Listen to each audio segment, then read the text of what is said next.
मन्नाथ श्री जगन्नाथ मदगुरु श्री जगद्गुरु मदात्मा सर्वभूतात्मा तस्मै श्री गुरवे नमः। नीलाचल निवासाय नित्याय परमात्मने बलभद्र सुभद्राभ्यां जगन्नाथाय ते नमः। गुरु ब्रह्मा गुरु विष्णु गुरुदेव महेश्वर गुरु साक्षात् परम ब्रह्म तस्मै श्री गुरवे नमः। क्रिया जोग परंपरार समस्त गुरु मानक मु प्रणाम करुछि। विश्वर प्रत्येक संप्रदायर गुरु मानक मु प्रणाम करुछि। उपस्थित भागवत स्वरूपगण सबरी भितर जगन्नाथ को उपलब्धि करी मु प्रणाम करुछि। आज 2025 मसीहा फेब्रुआरी 9 तारिख रविवार।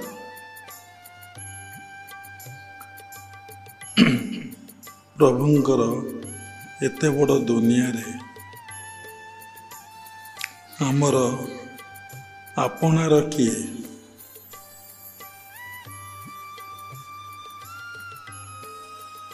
जन्म ठारू मृत्यु पर्यंत प्रत्येक व्यक्ति स्वतंत्र भाव बंचुले समस्ते कहार आश्रय नियंती। केही केबे एकुटिया ए संसार रही नहीं रही पारिब नहीं। स्थूल से देखे माता पिता निजर भाई भौणी अति आपणार बोली।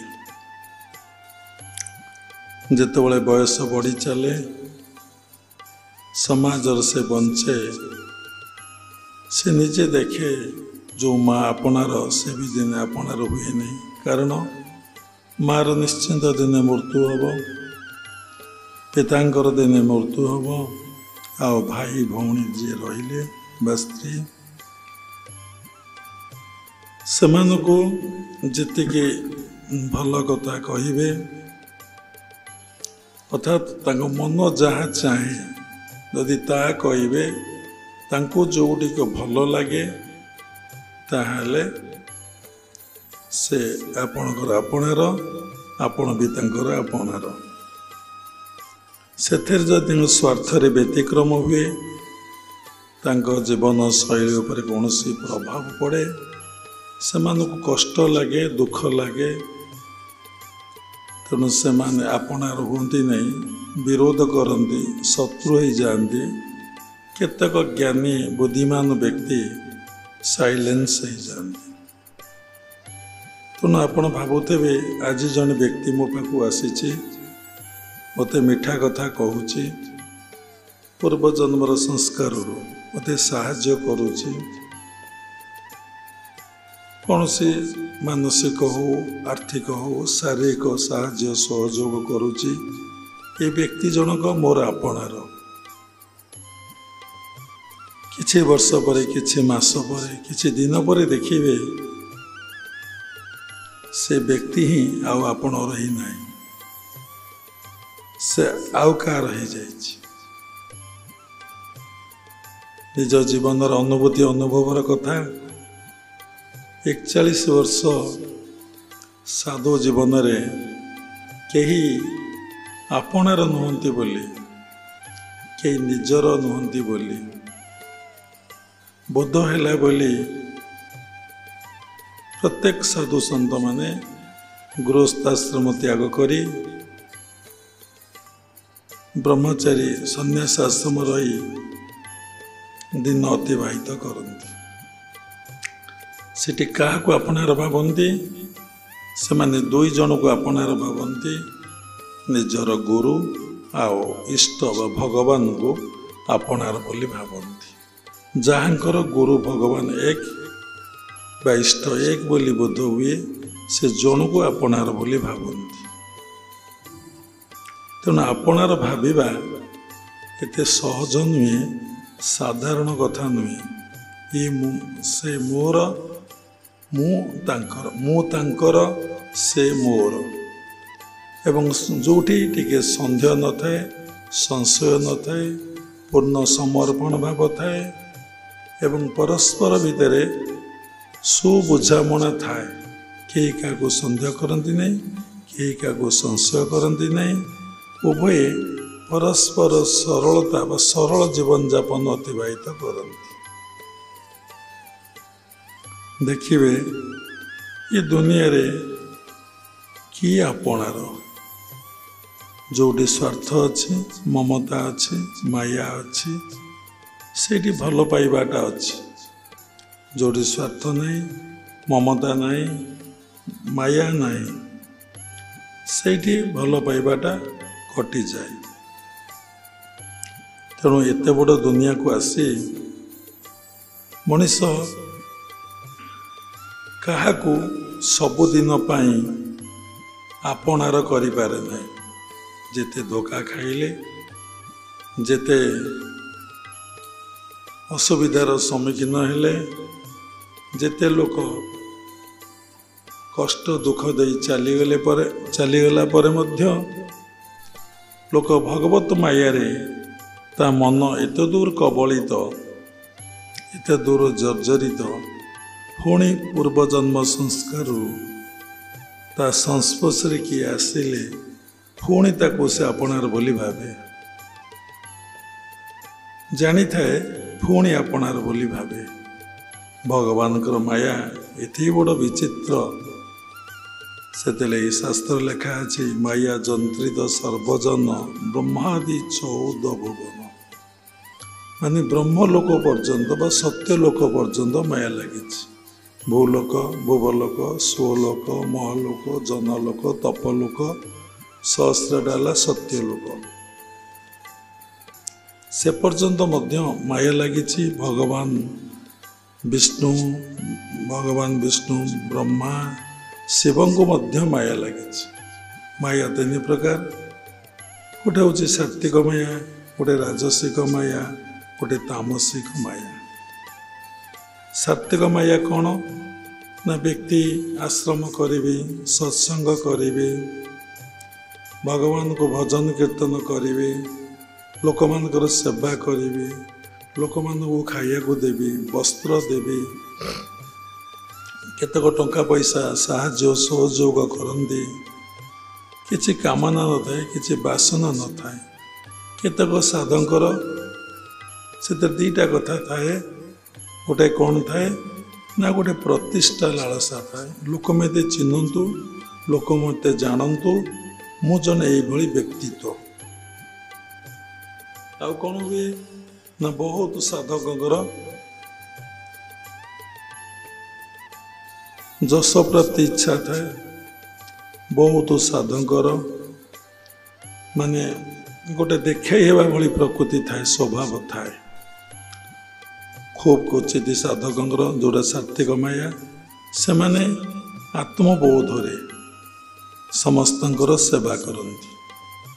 ସେ ଦେଖନ୍ତି ମୋରି ଭିତରେ ଯେଉଁ ଭଗବାନ, ସବୁରି ଭିତରେ ସେଇ ଭଗବାନ। ବାସ୍ତବରେ ଈଶ୍ୱର ଏକ। ଈଶ୍ୱର କେତେବେଳେ 2 ନୁହନ୍ତି।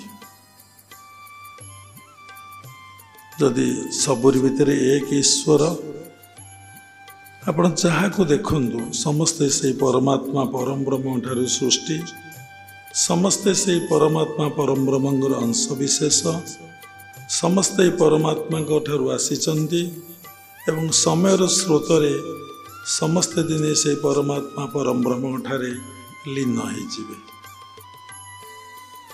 ତେଣୁ ଆମେ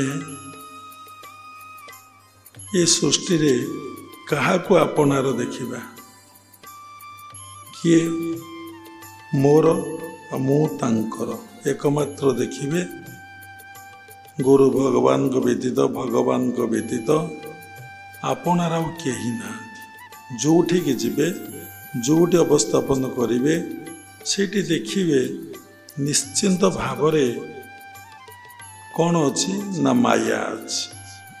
ନିଶ୍ଚିତ ଭାବରେ से आपणार भितर गोटे स्वार्थ रही से आपणार भितर किसी गोटे प्राप्ति आशा रही गोटे शिशुटा को माँ पालन करुच्ची ताठुरु से आपणार बोली भावुची कि से आपणार भाविबा भितर तार स्वार्थ अच्छी ये पिला बड़ हेले मते पोषिब मोर दायित्व नब मोर रक्षणाबेक्षण करिब जदि से नकला मन जो गोटा ताठू चाहूला कौन करिब से देखिब सी आउ तार आपणार ना ता मन दुख हो कष्ट हो केते दायित्व नेली केते सेवा कली केते पाठ पढ़ेली से मोर आपणार है ना कहीं आपणार बोध है ना ता भितर आत्मज्ञान ना जदि आत्मज्ञान तेणु समस्ते सृष्टि रे आपणार बोध हे कारण कौन सबरी भितर मो भगवान मो प्रभु सेठी आसला निस्वार्थ सेठी आसला निष्काम एटा कला गोटे रिजल्ट ये भावटा आमर मनरे आसो आम भितर ये मनटा कहीं सृष्टि हो कारण ये मन सात्विक मन है नहीं ये मन राजसिक आ तामसिक मन देखंतु ये दुनिया रे मन को कई चिन्ह ना कहीं जानी ना मन को कई स्थिर करना कई आयत करना मन उपरे कहार नियंत्रण ना आपण भाविबे आज लोक बहुत मीठा कथा कहूँ बहुत भल कथा कहूँ बहुत साहाय्य और सहयोग करने कहूँ आ बहुत जमी पूरा निजर मुझे सी बोध हो देखिए से लोक समयर स्रोत परिस्थितिर प्रभाव आपणकर शत्रु ही छेड़ा समस्त जीवन में किछि किछि अनुभव अनुभूति रही बाबा आज ये जो कथा उपस्थापना करुचंदी कौन सी शास्त्र पढ़ी कहूना निजर अनुभव अनुभूतिर कथा ही कहते जहाँ पिलादिन ज्ञान तो होते ये दुनिया रे बापा मोर नुहे माँ मोर नुहे भाई भौणी मोर नुहति एठी मोर केही आपणार नुहति आसला परे साधना जीवन अतिवाहित कला परे आपण बही पढ़ी जानिले जे ये माने केही आपणार नुहति बा चिंतन करी जानिले जे ये माने केही आपणार नुहति किंतु से कथाटा भगवान को माया रे आपण तो अच्छंदी मायातीत ही नांदी आपण देखिबे आपण से कथा जानी थिबे सब अनित्य सब असत्य सब मिथ्या सब माया सब मरीचिका तार भितर केतबेला आपणकर मन खसी जाइथबो ये सबु जे मिथ्या ये सबु जे अनित्य ये सबु जे असत्य एकमात्र भगवान मो पई सत्य ये सबु रूप ही तांकर सबु नाम ही तांकर सबु ही तांकर जानिला परे आपण से मायारे पड़िजिबे निरते थाई परहिते ईश्वर माया जानिचिते आपण परर हित करंतु किछि जाय आसे नाही क्या को साहाय्य सहयोग करंतु जाय आसे नहीं किंतु देखिए निरते थाई परहिते ईश्वर माया जानी ईश्वर माया को भल भाव जानी जड़े इस्कन रु साधु मो पाक आसते यही अल्प दिन भितर से प्रणाम कले साष्टांग बसिले कहले आप भल अच्छा बहुत भल अच्छे आमे गुरु दीक्षित आश्रित आपणकर सत्संग राति डेली शुणु भारी भल लगे से भी कथा को शुणी कहले बाबा ये दुनिया रे सब हूँ ईश्वर माया कारण माया रो ये सृष्टि ये सबू माया जानिला परे ମାୟାଧର ପାଖକୁ ମନ ନ ଯାଇ ମାୟାକୁ କାହିଁକି ମନ ଯାଉଛି? ପ୍ରକୃତ ଭଗବାନ ପାଖକୁ ମନ ନ ଯାଇ ତାର ସୃଷ୍ଟିର ଯେଉଁ ଐଶ୍ୱର୍ଯ୍ୟ ତା ପାଖକୁ କାହିଁକି ମନ ଯାଉଛି? ଯଦି ସେ ତାର ଐଶ୍ୱର୍ଯ୍ୟଟା ଯଦି ମନକୁ କେତେ ଆନନ୍ଦ ଦେଉଛି, ଆମେ ଭାବୁଛୁ ଟଙ୍କା କେତେ ଆନନ୍ଦ ଦେଉଛି, ଗୋଟେ ନାରୀ ମନକୁ କେତେ ଆନନ୍ଦ ଦେଉଛି, କେତେ ସୁନା ଆନନ୍ଦ ଦେଉଛି, କେତେ ଜମିବାଡ଼ି ଆନନ୍ଦ ଦେଉଛି, କେତେ କୋଠାବାଡ଼ି ଆନନ୍ଦ ଦେଉଛି, କେତେ ପ୍ରତିଷ୍ଠା ସମ୍ମାନ ବି ମନକୁ ଆନନ୍ଦ ଦେଉଛି, କେତେକ ଡିସାଇପଲ୍ ପଠେଇ ଦେଉଛନ୍ତି କିଛି କଥା ଆମ ହ୍ୱାଟ୍ସଆପ୍କୁ। ଆମେ ତ ଭୁଲ, ସାଧୁ ସନ୍ତଙ୍କର ଫୋନ୍ କ'ଣ ଦରକାର, ହ୍ୱାଟ୍ସଆପ୍ କ'ଣ ଦରକାର?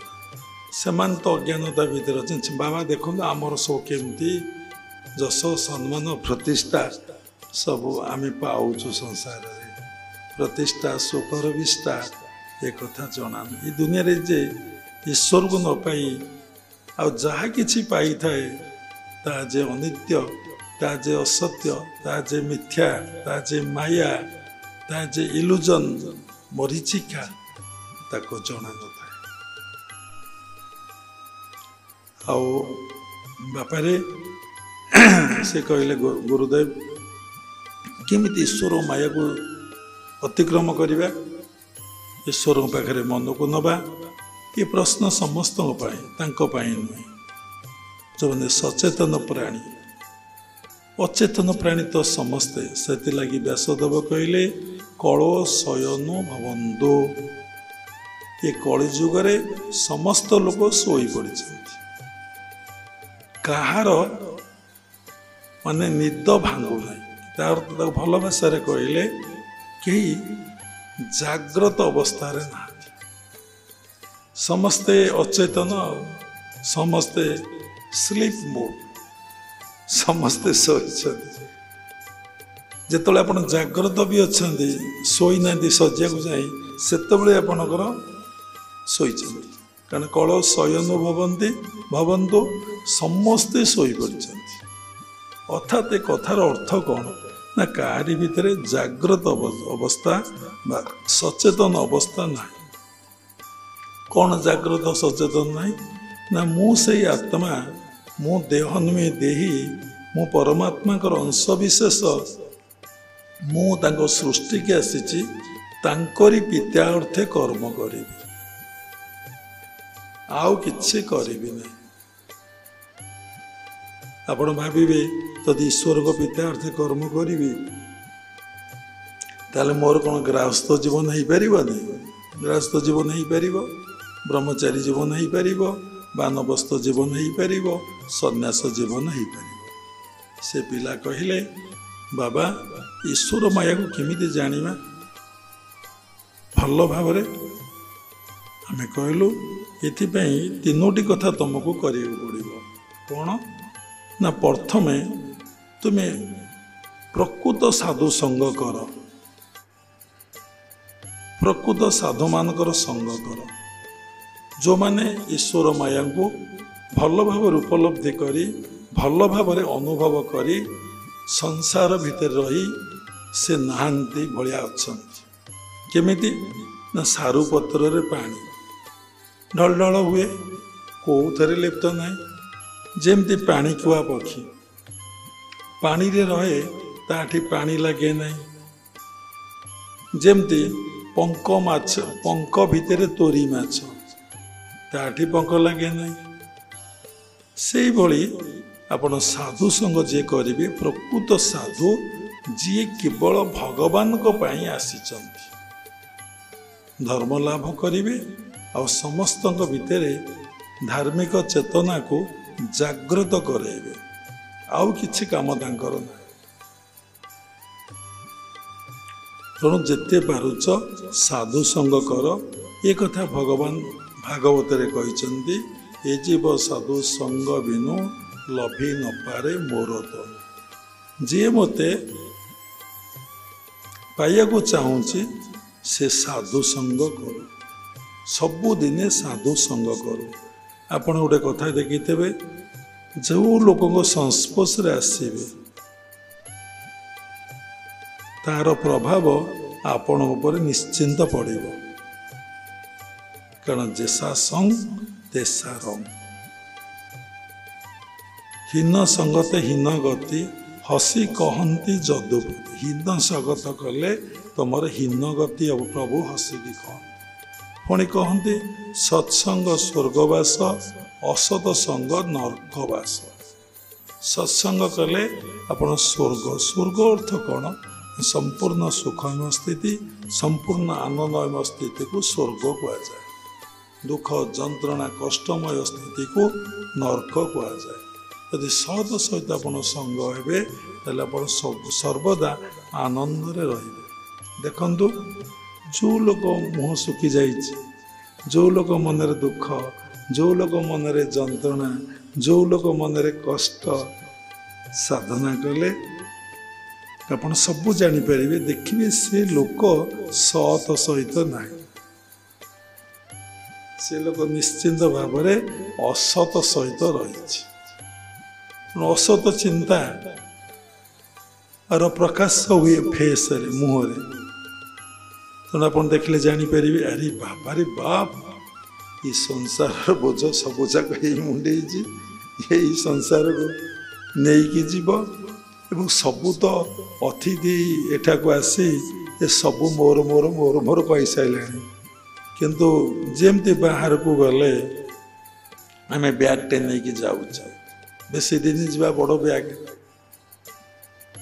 कम दिन जा छोट बैग टे जहाँ जहाँ नित्य व्यवहार्य जिनिस पेस्ट ब्रश मेडिसिन लुगा पटा टंका नहीं जाऊे।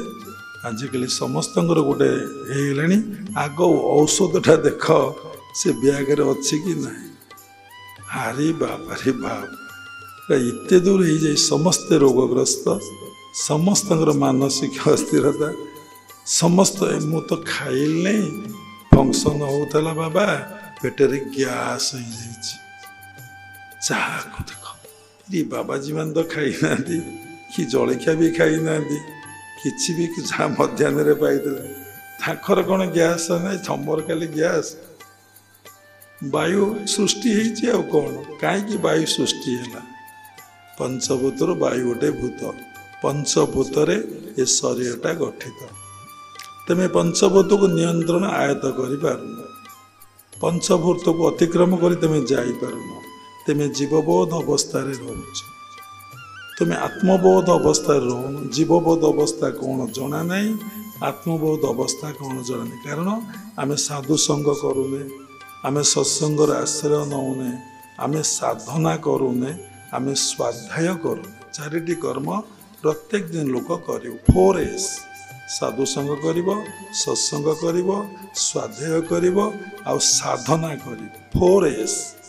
ये 4S को डेली से कले कौन हम ना मन शुद्धि हम मन निर्मल हम मन पवित्र हम सी जापर सेते बड़े ये दुनिया रे ये प्रभुंग सृष्टि रे आपणार किए किए आपणार ये दुनिया रे आपणार किए। आज कथार मूल लक्ष्य होची ये दुनिया रे आपणार किए। काली जने शिष्य आम पाक फोन कले बाबा भल अच्छा जी गुरु को कहती भल अच्छा सी जाने सी तांको मूर्ख ये संसार रे कई ना। जी पचार गुरु को भल अच्छे गोटे अहंकारी आ गर्वी व्यक्ति। ये कथा रामकृष्ण परमहंस बारंबार उपस्थापना करें गुरु को साधु को पचारे नहीं आपण भल अच्छा कारण से सर्वदा भलरे था। जे प्रकृत गुरु प्रकृत साधु कौन ना भ अर्थ भगवान ल अर्थ लय। जी भगवान को पाखरे सर्वदा मन को रखते अर्थात आज्ञा आ सहस्रारे जी मन को सब रखते सूक्ष्म स्थूल जी भगवान को नाम को सब जप करती सब प्रभु नाम को 24 घंटा जप करती। पाखक काल आसब कहीं पाखक माया आसब कहीं ସେ ମାୟାରେ ପଡ଼ିବେ କାହିଁ? କିନ୍ତୁ ସାଧାରଣ ଲୋକ ଦେଖୁଥିବେ ଏ ସାଧୁ ଜଣକ ମାୟାରେ ପଡ଼ିଗଲେ, କିନ୍ତୁ ସେ ମାୟାରେ ପଡ଼ନ୍ତିନି। ନିରତେ ଥାଇ ପରହିତେ ଈଶ୍ୱର ମାୟା ଜାଣି ଚିତ୍ତେ। ସେ ଈଶ୍ୱର ମାୟାକୁ ନିଜ ଚିତ୍ତରେ ଭଲ କି ଜାଣିଥାନ୍ତି। ଯେତେବେଳେ ଆପଣ ମନକୁ ଖାଲି ଛାଡ଼ିଦେବେ, ଆପଣ ଭିତରେ ଅବଚେତନ ମନରେ ଆପଣ ଚିତ୍ତରେ ଯେଉଁ ସଂସ୍କାର ଗୁଡ଼ିକ ବୃତ୍ତି ଆକାରରେ ଅଛି ସିଏ କ'ଣ ହବ ନା ବାହାରିବ। ଥରେ ଶନିଦେବ କହିଲେ ହନୁମାନଜୀ ତମକୁ ଅମକ ଦିନ ଏହି ମୁହୂର୍ତ୍ତରେ ମୋର କୋପ ପ୍ରଭାବ ତମ ଉପରେ ପଡ଼ିବ। ହନୁମାନଜୀ କହିଲେ ମୋ ପାଖରେ ତମର କୋପ ପ୍ରଭାବ କୌଣସି ପ୍ରକାର ପଡ଼ିପାରିବ ନାହିଁ। ସେ କହିଲେ କାହିଁକି? ନା ମୁଁ ସିନା ଏ ମନକୁ ରାମଙ୍କ ଠାରୁ ହଟେଇଲେ ତମେ ମୋ ଭିତରେ ପଶିବ। ତେଣୁ 24 ଘଣ୍ଟା ମୋ ରାମ ନାମ ଜପ କରୁଛି କରିବି। ତମେ କେତେବେଳେ ମୋ ଭିତରକୁ ପଶିବ ମୁଁ ତମକୁ ଦେଖିବି। ତେଣୁ ଗ୍ରହ ରୂପୀ ଜନାର୍ଦ୍ଦନ ସେଇ ଭଗବାନ ନବଗ୍ରହ ରୂପ ଧାରଣ କରି ଲୋକକୁ ଦୁଃଖ ଯନ୍ତ୍ରଣା କଷ୍ଟ ହିଁ ଦେଇଥାନ୍ତି। ଚିନ୍ତା ହୁଏ ଭଗବାନ କ'ଣ ଦୁଃଖ ଯନ୍ତ୍ରଣା କଷ୍ଟ ଦେଇଥାନ୍ତି? ଏଇଟା କଥା ପ୍ରସଙ୍ଗରେ କୁହାହେଲା। ନିଜର କର୍ମର ଫଳ ଗ୍ରହ ରୂପରେ ଆମର ଭୋଗ ହୁଏ। ଯିଏ ଯେଉଁ ଅନୁସାରେ କର୍ମ କରିଥାନ୍ତି ତାର ସେଇ ଅନୁସାରେ ଗୋଟେ ପ୍ଲାନେଟାରୀ ପୋଜିସନ୍ ଥାଏ। କାହାର ବୃହସ୍ପତି ଉଚ୍ଚସ୍ଥ, କାହାର ବୃହସ୍ପତି ନିଚସ୍ଥ, କାହାର ଶନି ଉଚ୍ଚସ୍ଥ, କାହାର ଶନି ନିଚସ୍ଥ। ସବୁ ଜ୍ଞାନ ସତ୍ସଙ୍ଗରୁ ଆପଣ ପାଇବେ। କାହାର ରାହୁ ଉଚ୍ଚସ୍ଥ, କାହାର ଚନ୍ଦ୍ର ଉଚ୍ଚସ୍ଥ, କାହାର ରାହୁ ନିଚସ୍ଥ, ଚନ୍ଦ୍ର ନିଚସ୍ଥ। ଏ ପଣ୍ଡିତମାନେ ଜ୍ୟୋତିଷମାନେ ଜାତକ ଦେଖି କହନ୍ତି ତମର ଶନି ଦଶା ଚାଲୁଛି, ତେମେ ସର୍ବଶାନ୍ତ ହେଇଯିବ। ଶନି ଯଦି ନିଚସ୍ଥ ଥବ, ଦୁର୍ବଳ ଥବ, ଶନି ଦଶା ଆପଣଙ୍କର ଚାଲିବ, ନିଶ୍ଚିନ୍ତ ଭାବରେ ଆପଣ ପୂର୍ବ ଜନ୍ମାନ୍ତରେ କୁକର୍ମ କରିଥିବାରୁ ଶନି ଆପଣଙ୍କର ନିଚସ୍ଥ ହେଇକି ଅଛି। ସେ କର୍ମର ଫଳକୁ ସୂଚେଇ ଦିଅନ୍ତି ଯେ ତୁ ଏଇ କର୍ମ କରିଥିବାରୁ ମୁଁ ତତେ ଏଇ ଫଳ ଭୋଗ କରିବାକୁ ପଡ଼ିବ। ତେଣୁ ଗ୍ରହ ରୂପୀ ଜନାର୍ଦ୍ଦନ ଭଗବାନ ସବୁକିଛି ନବଗ୍ରହ ରୂପ ଧରି ଦୁଃଖ ଯନ୍ତ୍ରଣା କଷ୍ଟକୁ ସୂଚେଇ ଦିଅନ୍ତି। ତୁ ଏଇ କର୍ମ କରିଥିଲୁ, ତୁ ଏଇ ଫଳ ଭୋଗିବୁ। ଯଦି ପ୍ରତ୍ୟେକ ଦିନ ପ୍ରତ୍ୟେକଟି ମୁହୂର୍ତ୍ତରେ ଆପଣ ସତ୍କର୍ମ, ସତ୍ଚିନ୍ତା, ସତ୍କାର୍ଯ୍ୟ, ସତ୍ ଆଚରଣରେ ରହିବେ। ସତ୍ଚିନ୍ତା ଆପଣ ଈଶ୍ୱରଙ୍କ ଚିନ୍ତା କରିବେ। ଈଶ୍ୱର ଚିନ୍ତା ହିଁ ସତ୍, ଆଉ ସମସ୍ତ ଚିନ୍ତା ହିଁ ମିଥ୍ୟା।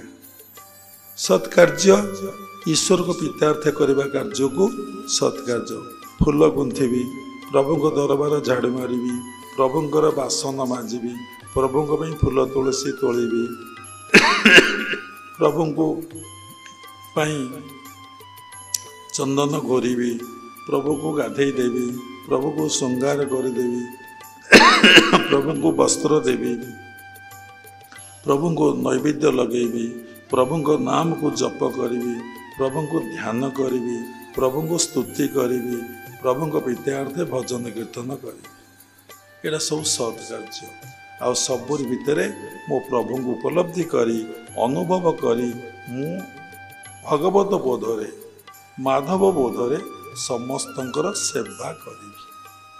ଏଇଟା ହେଲା ସତ୍ କାର୍ଯ୍ୟ।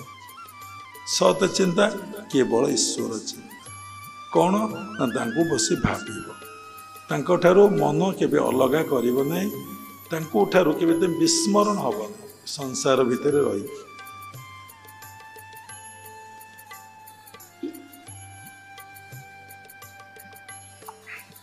ଏହା କେମିତି ସମ୍ଭବପର? ଯେଉଁମାନେ ଶୁଣୁଥିବେ ସେମାନେ ଭାବିବେ ଏ କେମିତି ସମ୍ଭବପର? ସବୁକିଛି ସମ୍ଭବପର। ସବୁକିଛି ନିର୍ଭର କରେ ବ୍ୟକ୍ତିର ବୈରାଗ୍ୟ ଆଉ ଅଭ୍ୟାସ ଉପରେ। ଯଦି ଲୋକଟି ଡେଲି ସାଧୁସଙ୍ଗ କରିବ, ଯେସା ସଙ୍ଗ ତେସା ରଙ୍ଗ, ଯେମିତି ଲୋକ ସହିତ ସଙ୍ଗ ହେବେ ସେମିତି ରଙ୍ଗ ଆପଣଠାରେ ବୋଳି ହେଇଯିବ। ନଦୀ କୂଳରେ ବସିବେ ଆପଣଙ୍କୁ ଥଣ୍ଡା ଲାଗିବ ନା ଆଉ।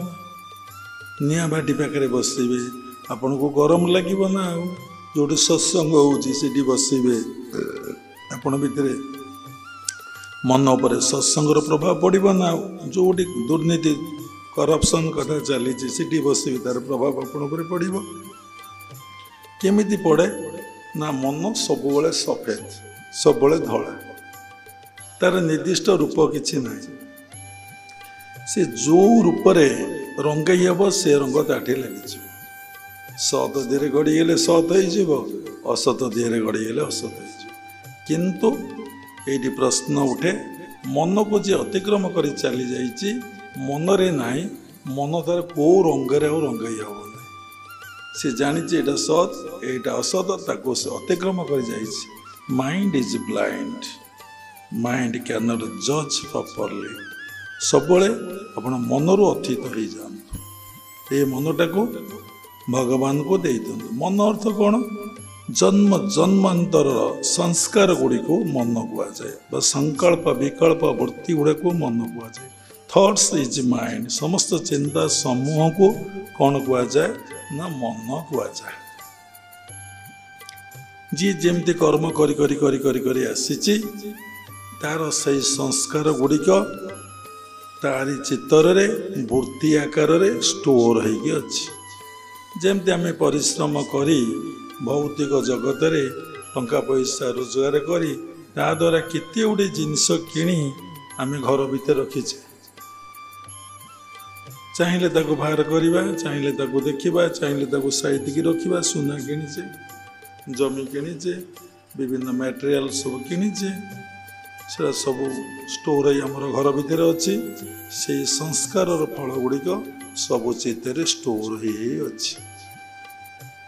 ତେଣୁ ସେ ସାଧକୁ କହିଲୁ ତୁମେ ସାଧୁ ସଙ୍ଗ କର, ସାଧୁ ସଙ୍ଗ କର। ଏ କଥା ଭାଗବତରେ ଲେଖା ଅଛି, ଏ ଜୀବ ସାଧୁ ସଙ୍ଗ ବିନୁ ଲଭି ନପାରେ ମୋର ତନୁ, ଦୈତ୍ୟ ଦାନବ ଖଗ ମୃଗ ସାଧୁ ସଙ୍ଗତେ ମୁଖ୍ୟ ଯୋଗ। ଦୈତ୍ୟ ଦାନବ ଖଗ ମୃଗ ଏମାନେ ଯଦି ସାଧୁ ସଙ୍ଗ କରନ୍ତି ଏମାନେ ମୁଖ୍ୟ ହେଇଯିବେ। ସଂସାରର ମୋହ, ସଂସାରର ମାୟା, ସଂସାରର ଆକର୍ଷଣ ତାଙ୍କ ଭିତରେ ଆଉ ରହିବ ନାହିଁ। ସାଧୁ ସଙ୍ଗ ପରେ ଡେଲି ସ୍ୱାଧ୍ୟାୟ କର। ଦେଖ ଜୀବନରେ କେତେ କମ୍ ଦିନ ପାଇଁ ତମେ ଆସିଛ। ଏତେ ବଡ଼ ସୃଷ୍ଟି କେତେ ସତ୍ୟ ଗଲାଣି, କେତେ ତ୍ରେତୟା ଗଲାଣି, କେତେ ଦ୍ୱାପର ଗଲାଣି, 4ଟା ଯୁଗ, କେତେ କଳି ଗଲାଣି। ଗଳି ଶେଷରେ ଗୋଟେ ଯୋଗ ଭୋଗ, ଗୋଟେ ଯୁଗ ଭୋଗ ହୁଏ, ତାକୁ ଅନନ୍ତ ଯୁଗ କହନ୍ତି। କମ୍ ସମୟ ପାଇଁ ମାନେ କୋଟି କୋଟି ଥର ଗଲାଣି ସତ୍ୟ, କୋଟି କୋଟି ଥର ଗଲାଣି ତ୍ରେତୟା, କୋଟି କୋଟି ଥର ଗଲାଣି ଦ୍ୱାପର, କୋଟି କୋଟି ଥର ଗଲାଣି କଳି। ଆରେ ଇ ଯେତେ ଯୁଗ ଭୋଗ ହଉଛି ଆମେ ଆସୁଛେ ନା ଏଇଥରକୁ ଆସିଛେ? ଆମ ମନରେ ବହୁତ ଥର ପ୍ରଶ୍ନ ଉଠେ, ଆମେ ଏବେ ଜନ୍ମ ହେଇଛେ ଆଗରୁ ଜନ୍ମ ହେଇଥିଲେ ସତ୍ୟ ତ୍ରେତୟା ଦ୍ୱାପର କଳିରେ? ଯଦି ଏବେ ଜନ୍ମ ହେଇଛେ ଆଜି ଯେଉଁଗୁଡ଼ାକ ଭୋଗୁଛେ ତାହେଲେ ସେଗୁଡ଼ା ତ ଏବେ କିଛି କରିନେ, ସେ ମଞ୍ଜି ତ ଲଗା ହେଇନି। ସେ ଫୁଲ ଗଛ ପୁଣି ମୋ ଭିତରେ ମୋ ବଗିଚାରେ ଉଠିଲା କେମିତି? ମୁଁ ତ ମଞ୍ଜି ବୁଣି ନାହିଁ, ସେ କେମିତି ଉଠିଲା? ତେଣୁ ନିଶ୍ଚିନ୍ତ ମୁଁ ଅନେକ କେତେ ସତ୍ୟ ଭୋଗ କଲେଣି, କେତେ ତ୍ରେତୟା ଭୋଗ କଲେଣି, କେତେ ଦ୍ୱାପର ଭୋଗ କଲେଣି, କେତେ କଳି ବି ଭୋଗ କଲେଣି। ଗୀତାର 4th ଅଧ୍ୟାୟ ସେଇଥିରେ ଭଗବାନ ଅର୍ଜୁନକୁ କହିଛନ୍ତି ଜ୍ଞାନ ଯୋଗରେ, ହେ ଅର୍ଜୁନ ତୋର ମୋର ଅନେକ ଥର ଜନ୍ମ ହେଲାଣି, ତୁ ଜନ୍ମ ହେଉଛୁ, ମୁଁ ମଧ୍ୟ ଜନ୍ମ ହେଉଛି। କେତେ ଥର ଏ ମହାଭାରତ ଯୁଦ୍ଧ ହେଇଗଲାଣି। ଗୋଟେ ଶିଆଳି ମୁଖୀ ବିଲୁଆ କହିଲା ମୁଁ 18 ଘଣ୍ଟା ମହାଭାରତ ଯୁଦ୍ଧ ଦେଖି ସାରିଲିଣି। ଏସବୁ ଘଟଣା ଅଲରେଡ଼ି ଘଟି ଚାଲିଛି। ଏସବୁ ବିଷୟରେ କିଛି ଭାବିବାର ଚିନ୍ତା କରିବାର ନାହିଁ। ତୁ କାହାକୁ ମାରିବୁ, ତେତେ କିଏ ମାରିବ, ଏ କାମ ଆଗରୁ ସରିଯାଇଛି। ଏଇଟା ଏବେ ସରିନି, ସେ ସରିଯାଇଛି। ତୁ ନିମିତ୍ତ ମାତ୍ର।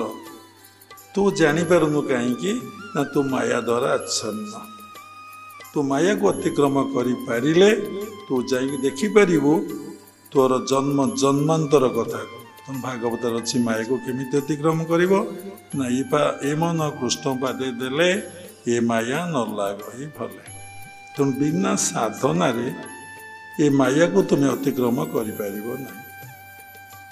जिते जान जिते पढ़ जिते सत्संग शुण तुम्हें अतिक्रम कर तुमको साधना करा पड़ो कौन ना साधना ना भगवान ये सृष्टि रे जहा किछि देखुच सबकि माया तांको मन को विड्र करी प्रत्याहार करी जदि आपण मन को तांको चरण रे देबे ताहले ये माया लागिब चरण किए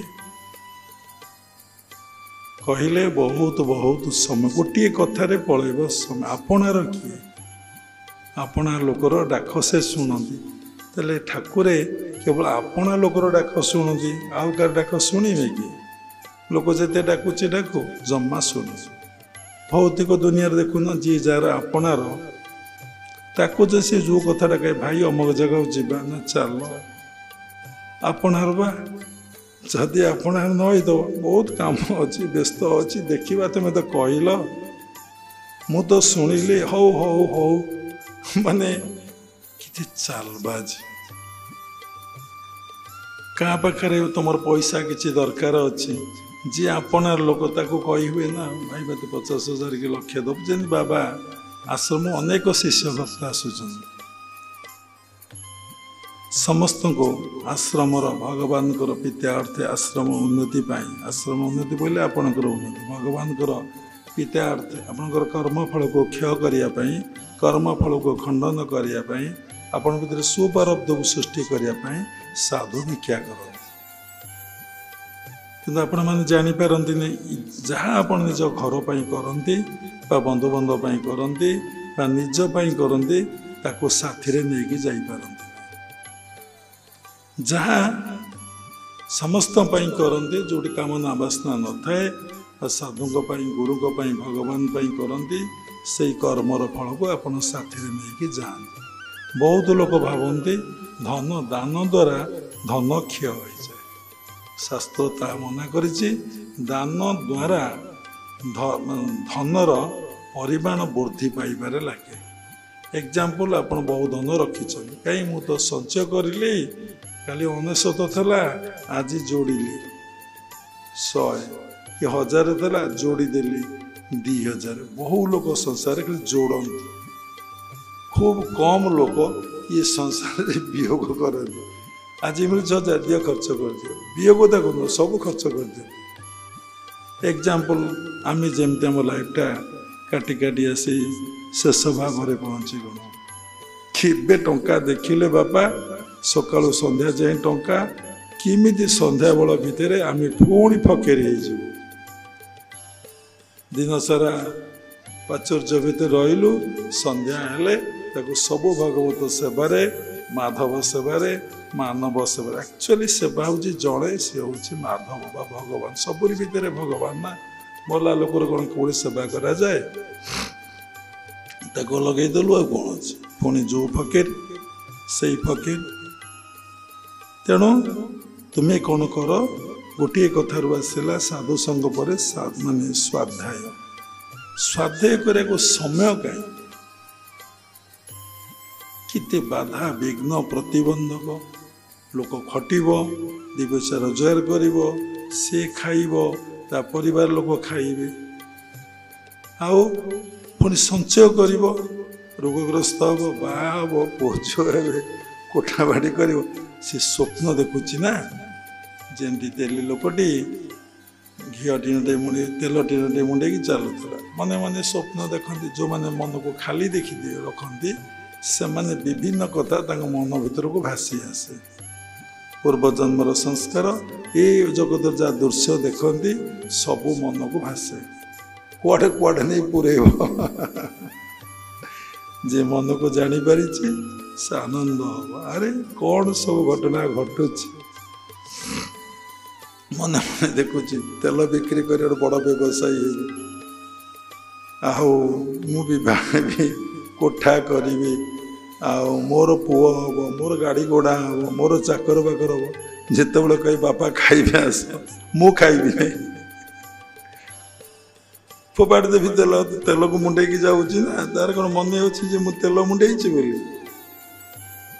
ତେଲ ଗଳି ପଡ଼ିଲା, ତାର ଯେତିକି ଲାଭ ସେ ମୂଳ ଗଲା, ତାର ଲାଭ ମଧ୍ୟ ଚାଲିଗଲା। ତେଣୁ ଯେ ଆମେ ଏଗୁଡ଼ା ହେଉଛି ଦିବା ସ୍ୱପ୍ନ। ରାତିରେ ଗୋଟେ ସ୍ୱପ୍ନ ଅଛି, ମଣିଷ ରାତିରେ ଶୋଇଲା ବେଳେ ବି ଗୋଟେ ସ୍ୱପ୍ନ ଦେଖେ, ପୁଣି ମଣିଷ ଦିନରେ ସ୍ଥୂଳ ଜାଗ୍ରତ ବେଳେ ବି ଗୋଟେ ସ୍ୱପ୍ନ ଦେଖେ। ସବୁ ଲୋକ ତ ଦେଖନ୍ତି, ଆଉ ଏମିତି ବହୁ ଲୋକ ଦେଖି ଦେଖି ଗାଡ଼ି ଚଲେଇଲେ ଗାଡ଼ିକି ପିଟି ଦେଉଛନ୍ତି, ଲେଖା ଲେଖି କଲା ଭୁଲ ଲେଖି ଦେଉଛନ୍ତି, ହିସାବ କଲାବେଳେ ଭୁଲ ହିସାବ କରିଦେଉଛନ୍ତି। କାହିଁକି ନା ସେ ଯେଉଁ ଦିବା ସ୍ୱପ୍ନ ଦେଖୁଛନ୍ତି, ଭାଇ ତେଲି ଭାଇ ଭଳିଆ ଦେବା ସ୍ୱପ୍ନ ଦେଖୁଛନ୍ତି। ସେତକ ନା ମୁଁ ଆଉ ଖାଇବି ନାହିଁ, ମୁଣ୍ଡ ହଲେଇ ଦେଲା ଏଇ କଥାକୁ ଯିଏ ଅନୁଭବ କରିଛି ସେ ହସିବ, ଯିଏ ଅନୁଭବ କରିନି ତାର ଟିକେ ହସ ମାଡ଼ିବନି। ଆମେ ପୁରୀ ଯାଉଥିଲୁ ଅଭୟଦଣ୍ଡ ବାବାଙ୍କ ସହିତ, ଆଗରୁ ଯାଇଛୁ, ତାଙ୍କ ସହିତ ବି ଯାଉ। ବଳିଆ ପଣ୍ଡାର ଜଣେ ବାବା ଥିଲେ, ବଳିଆ ବାବା ବୋଲି ତାଙ୍କୁ କୁହନ୍ତି। ସେ ଗଲେ ବସିବାକୁ କହନ୍ତି ନାହିଁ, କାହିଁକି? କାହା ପ୍ରତି ତ ତାଙ୍କର ଆସକ୍ତି ନାହିଁ, କାମନା ନାହିଁ, କାହାକୁ କାହିଁ ବସିବାକୁ କହିବେ। ଯିଏ ବସିଲା ବସିଲା, ବସିଲେ ଏବେ ଆସନ ବି ନାହିଁ। ସେ ଭାଗବତକୁ ପୁରା କଣ୍ଠସ୍ଥ କରିଦେଲେ। ସେ ପଦେ ପଦେ ଭାଗବତ କହିକି ଏତେ ଜୋରରେ ହସନ୍ତି, କଳ୍ପନା ବାହାର। କାହିଁକି ହସନ୍ତି? ନା ସେ ଭାଗବତର କଥାକୁ ମର୍ମକୁ ଭେଦ କରିଥିଲେ ଏବଂ ତାକୁ ଜାଣିଥିଲେ। ଥରେ ସେ ମୋ ଆଗରେ କହିଲେ, ବିଷ୍ଣୁ ମାୟାକୁ ସତ୍ୟ ବୁଝି ପ୍ରାଣୀ ଅଛନ୍ତି ଏଥି ମଝି। ହସିଲେ ହସିଲେ ହସିଲେ ହସିଲେ ଯେ ମାନେ ଏଇ ସୃଷ୍ଟିରେ ଯାହା ସବୁ ଦେଖୁଛ ଭଗବାନଙ୍କ ବ୍ୟତୀତ ସବୁ ଏ ବିଷ୍ଣୁ ମାୟା। ଲୋକ ଏଥିରେ ମଜି ଯାଇଛନ୍ତି। ଏଇଟା ତ ନହେଲେ ଜମିଟା ନ କିଣିଲେ ହବ ନାହିଁ, ଆଉ ବିଲ୍ଡିଂଟା ତ କଲେ ତ ହବ ନାହିଁ, ବ୍ୟାଙ୍କ ବାଲାନ୍ସ ନ କଲେ ହବ ନାହିଁ। ଆଜି ସ୍ତ୍ରୀର ଡିମାଣ୍ଡ, 2 ଭରି ସୁନା ଧନତେରସ ଚାଲିଛି, କିଣିବାକୁ ପଡ଼ିବ। ଯାହା ପଛେ ହଉ, ଆରେ ଏଗୁଡ଼ା ତ ସାଥିରେ କିଛି ଯିବ ନାହିଁ, ଆମେ ସବୁଦିନ ପାଇଁ ଯିବା କଥା ରହିଗଲା। ଆରେ ସେ କେତେ ବଡ଼ ବ୍ୟାଗ୍ ହବ ଯେ ଆମେ କେତେବେଳେ ଫେରିବା ଜଣା ନାହିଁ, ପୁଣି ଯୋଉଠିକି ଯିବା ସବୁ ଜିନିଷ ନେଇଥିବା ନା। ଆଉ କଥାଟା ବାବା ଛାଡ଼ି ଦେଇଥିଲେ, କେତେ ବଡ଼ ବ୍ୟାଗ୍, ଆଉ ସେଥିରେ କ'ଣ ନେଇକି ଯିବ? ତେଣୁ ତ ଯାଇପାରିବନି। ଯୋଉ ହାତ ଦ୍ୱାରା ଯାଏ ତ ମୁଣ୍ଡ ଦ୍ୱାରା ତ ଯାଏ।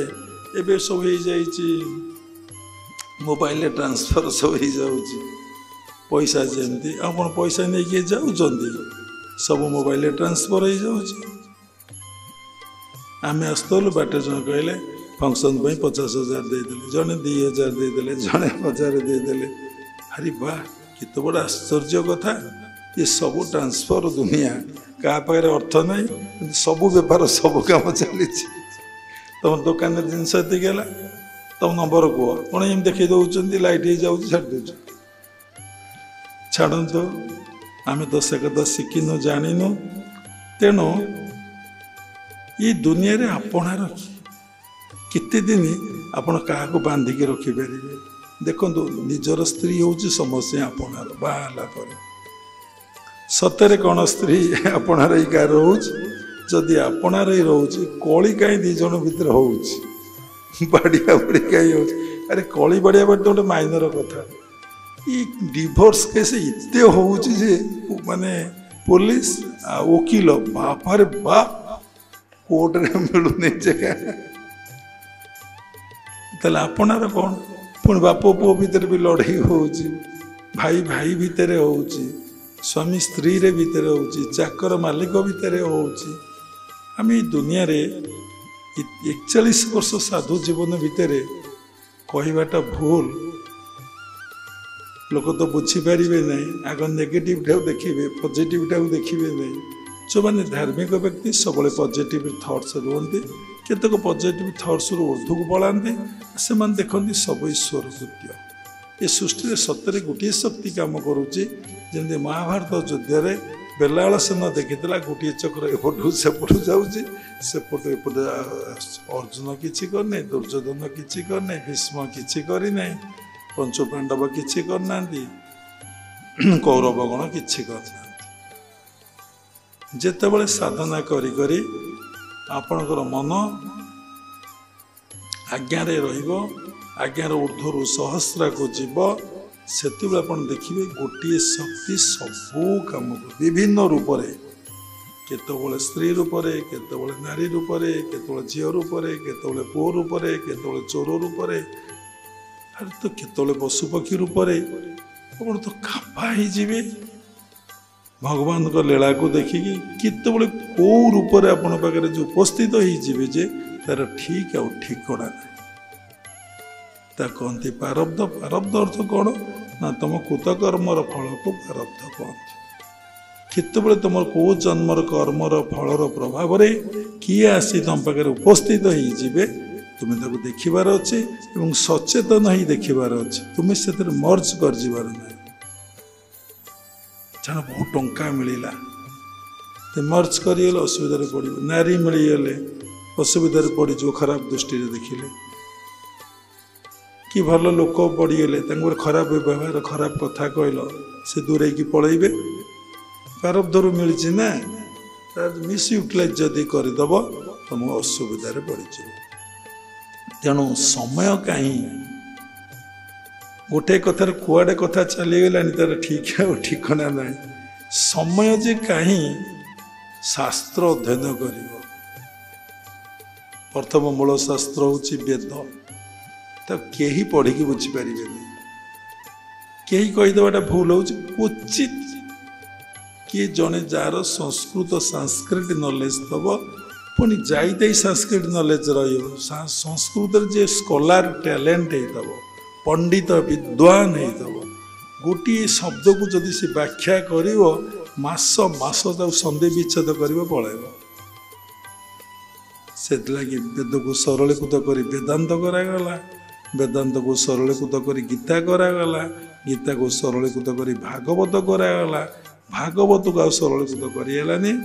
ଗୁରୁ ଯାହା କହିଦେଲେ ତା ଏକଦମ ସରଳ ହେଇଗଲା। ତେଣୁ ସବୁ ଶାସ୍ତ୍ରରେ ଚିନି ମିଶା ବାଲି। ଠାକୁର ରାମକୃଷ୍ଣ ପରମହଂସ କହୁଥିଲେ, କହିଲେ କେବଳ ଗୁରୁ ମୁଖରେ କେବଳ ଚିନି ଆଉ ବାଲି ନାହିଁ। କାରଣ ଗୁରୁ ସାଧନା କରି ଉପଲବ୍ଧି ଅନୁଭବ କରି ଶାସ୍ତ୍ରର ମର୍ମକୁ ଭଲ ଭାବରେ ଭେଦ କରି, ମାନେ କ୍ରିମଟାକୁ, ସେ ଶାସ୍ତ୍ରର ଜିଷ୍ଟଟାକୁ, ସାର କଥାଟାକୁ ଗୁରୁ ବୁଝିକି ଧାରଣ କରି ରଖିଥାନ୍ତି। ଉତ୍ତମ ଶିଷ୍ୟ ଦେଖିଲେ ଦିଅନ୍ତି। ସବୁ ଶିଷ୍ୟ କ'ଣ ନେଇପାରିବେ? ଶିଷ୍ୟ ତ କେହି ନାହାନ୍ତି। ଯିଏ ଦୀକ୍ଷା ନିଏ ସେ କ'ଣ ଶିଷ୍ୟ? ବାବା ବାରମ୍ବାର କହିଛନ୍ତି, ଯିଏ ଗୁରୁଙ୍କ ନିକଟରେ ନିଜକୁ ପୂର୍ଣ୍ଣ ମାତ୍ରାରେ ସମର୍ପଣ କରିଦିଏ, ଯିଏ ସମର୍ପିତ ହେଇଯାଏ, ଯାହାର ନିଜସ୍ୱ ଇଚ୍ଛା ଚିନ୍ତାଧାରା ଭାବଧାରା କିଛି ନଥାଏ, ସେ ବ୍ୟକ୍ତି ହିଁ ଶିଷ୍ୟ। ଶିଷ୍ୟ ଅର୍ଥ ପୁଣି ସୂକ୍ଷ୍ମରେ ଦେଖିଲେ ଯିଏ ଗୁରୁଙ୍କର ଅନୁଶାସନ ମାନିକି ଚଳେ। ଗୁରୁ ଯେମିତି ଗାଇଡ଼ କରନ୍ତି। ଯାହାଙ୍କ ପାଇଁ ଧ୍ୟାନ ମୂଳଂ ଗୁରୁର ମୂର୍ତ୍ତି, ପୂଜା ମୂଳଂ ଗୁରୁର ପଦ, ମନ୍ତ୍ର ମୂଳଂ ଗୁରୁର ବାକ୍ୟ, ମୁଖ୍ୟ ମୂଳଂ ଗୁରୁର କୃପା। ଯାହା ପାଇଁ ମନ୍ତ୍ର ମୂଳଂ ଗୁରୁର ବାକ୍ୟ ହେଇଯାଇଛି। ଗୁରୁଦେବ କହିଲେ ଆପଣ ସନ୍ଧ୍ୟାରେ ସତ୍ସଙ୍ଗ ଆସିବେ? ଆଜ୍ଞା ହଁ। ଆଉ ଆସିଲେନି? ଥରେ ଭାବିକି ଦେଖିଲେ ସେ ଗୁରୁଙ୍କୁ କ'ଣ ଭାବିଛି? ଗୁରୁ ଭାବିଛି କି ବ୍ୟକ୍ତି ଭାବିଛି କି ବନ୍ଧୁବାନ୍ଧବ ଭାବିଛି କି ସାଙ୍ଗସାଥି ଭାବିଛି, କ'ଣ ଭାବିଛି? ଜୀବନ ଯାଉ ବଚନ ରହୁ, ପ୍ରାଣ ଯାଉ ବଚନ ରହୁ। ଆମେ ଛୋଟ ପିଲା ଦିନରୁ ନିଜ କଥା ମଝିରେ ମଝିରେ ବାବା ଉପସ୍ଥାପନା କରୁଛନ୍ତି ଆପଣଙ୍କୁ ଶିକ୍ଷା ଦେବା ପାଇଁ, ଅହଙ୍କାରକୁ ସାବ୍ୟସ୍ତ କରୁନାହାନ୍ତି। ତ ନିଜ କଥା ଭକ୍ତମାନେ କହିନାହାନ୍ତି, ତାଙ୍କ କଥା ତାହେଲେ ଶାସ୍ତ୍ରରେ ଲିଖିତ କେମିତି ହେଲା? ସମସ୍ତେ ଲୁଚେଇକି ରଖିଛନ୍ତି, ଲେଖା ହେଲା ତାଙ୍କ ଜୀବନୀ କେମିତି? ମନକୁ କ'ଣ କାହା ବିଷୟରେ କିଏ ଜାଣିପାରିବ କେହି କିଛି ନ କହିଲେ? ପିଲା ଦିନରୁ ଯେବେଠାରୁ ଚେତନା ପାଇଛି, ଆମେ ଯେଉଁ କଥା କହିବୁ ସେଇ କାମ କରିବୁ।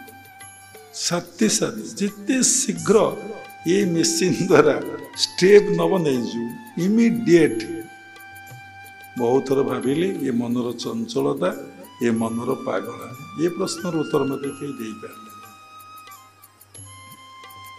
बहुत कथा गुरु पाखु शुणा पड़े, बहुत कथा शास्त्र जाना पड़े, बहुत कथा अनुभव जाना पड़े, बहुत कथा स्वप्नादेश हुए शुद्धात्मा मानकर राजसिक तामसिक लोकर हेनी एथुर मिलला ये बढ़िया लक्षण, ये हूँ उत्तम लक्षण एवं ये हूँ वैराग्यर लक्षण। कबीर कही दोहारे कौन जहाँ काली करवा कथा आज कर, जहाँ आज कर कथा वर्तमान कर। एमती अनेक प्रमाण बाबा विभिन्न महापुरुषों ठारू शास्त्र पाइले। यहाँ हूँ उत्तम वैराग्यर लक्षण। से कथाटा ब्रेन भितर आउ रहा पशिला खाली ब्रेन रे से साथी साथी ताऊ डिलीट करदे बाहर करदे। किंतु आपण माने अरे बापा रखिथे तो धरिकी रखिथे सड़े पची गंध हम ताको बाहर करेंगे नहीं फोपाड़े नहीं। तापर जहाँ आम कही था जीवन रे कार्यकारी चेष्टा करूँ, चेष्टा करवा गोटे ताको इमिडिएट करदो। जमी रावण रामचंद्र को कहले शेष मृत्यु बेले केते गुड़े संकल्प करी स्वर्ग को गोटे निशुणी बांधि लोक मैंने स्वर्ग को जी लुणा समुद्र को क्षीर समुद्र करी एमती अनेक कथा प्रभु पचारे। से कहले आमर तो शास्त्र ज्ञान एते नहीं, भावु थे रामायण पढ़ी थे पढ़ी भावु महाभारत पढ़ी पिलादिने आउ थे पढ़ी, भागवत पढ़ी पिलादिने 2-3 थर आउ थे पढ़ी, गीता पढ़ी पिलादिने आउ थे गीता पढ़ी आ तो पढ़ी तो पारूना। तेणु केते समय आम पाखे अच्छी आम सरलीकृत जो करा जाइए गीता भागवत को आम पढ़ा कहीं क्या पाखे समय साधना करने को तो समय नहीं। आ गीता भागवत पाठ हम कौन जदि गोटे आम पढ़ी न पारे जोटी प्रकृत साधक गीता भागवत पर आलोचना होची सेठी बसी टिके श्रवण करवा से भी समय ना। ये दुनिया रे आम जी अनुभव कर देखीचु मनीष बा जीव प्रत्येक जीव कथा सबुथि समय देदब, सबुथि समय देदब। तर जो स्वार्थ अच्छी जो लाभ अच्छी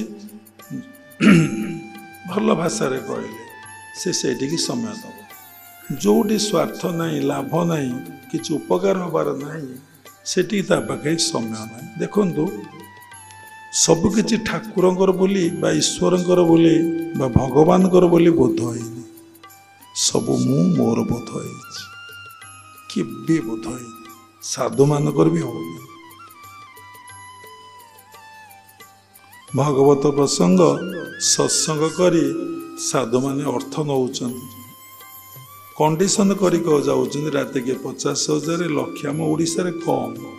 आपण वृंदावन जीवे आ सबु तीर्थ तो यूपी रे सीठी जाई पहुँचे 5 लाख 10 लाख 20 लाख राति के कथा कहीकि ने लोक दवाई भी राजी।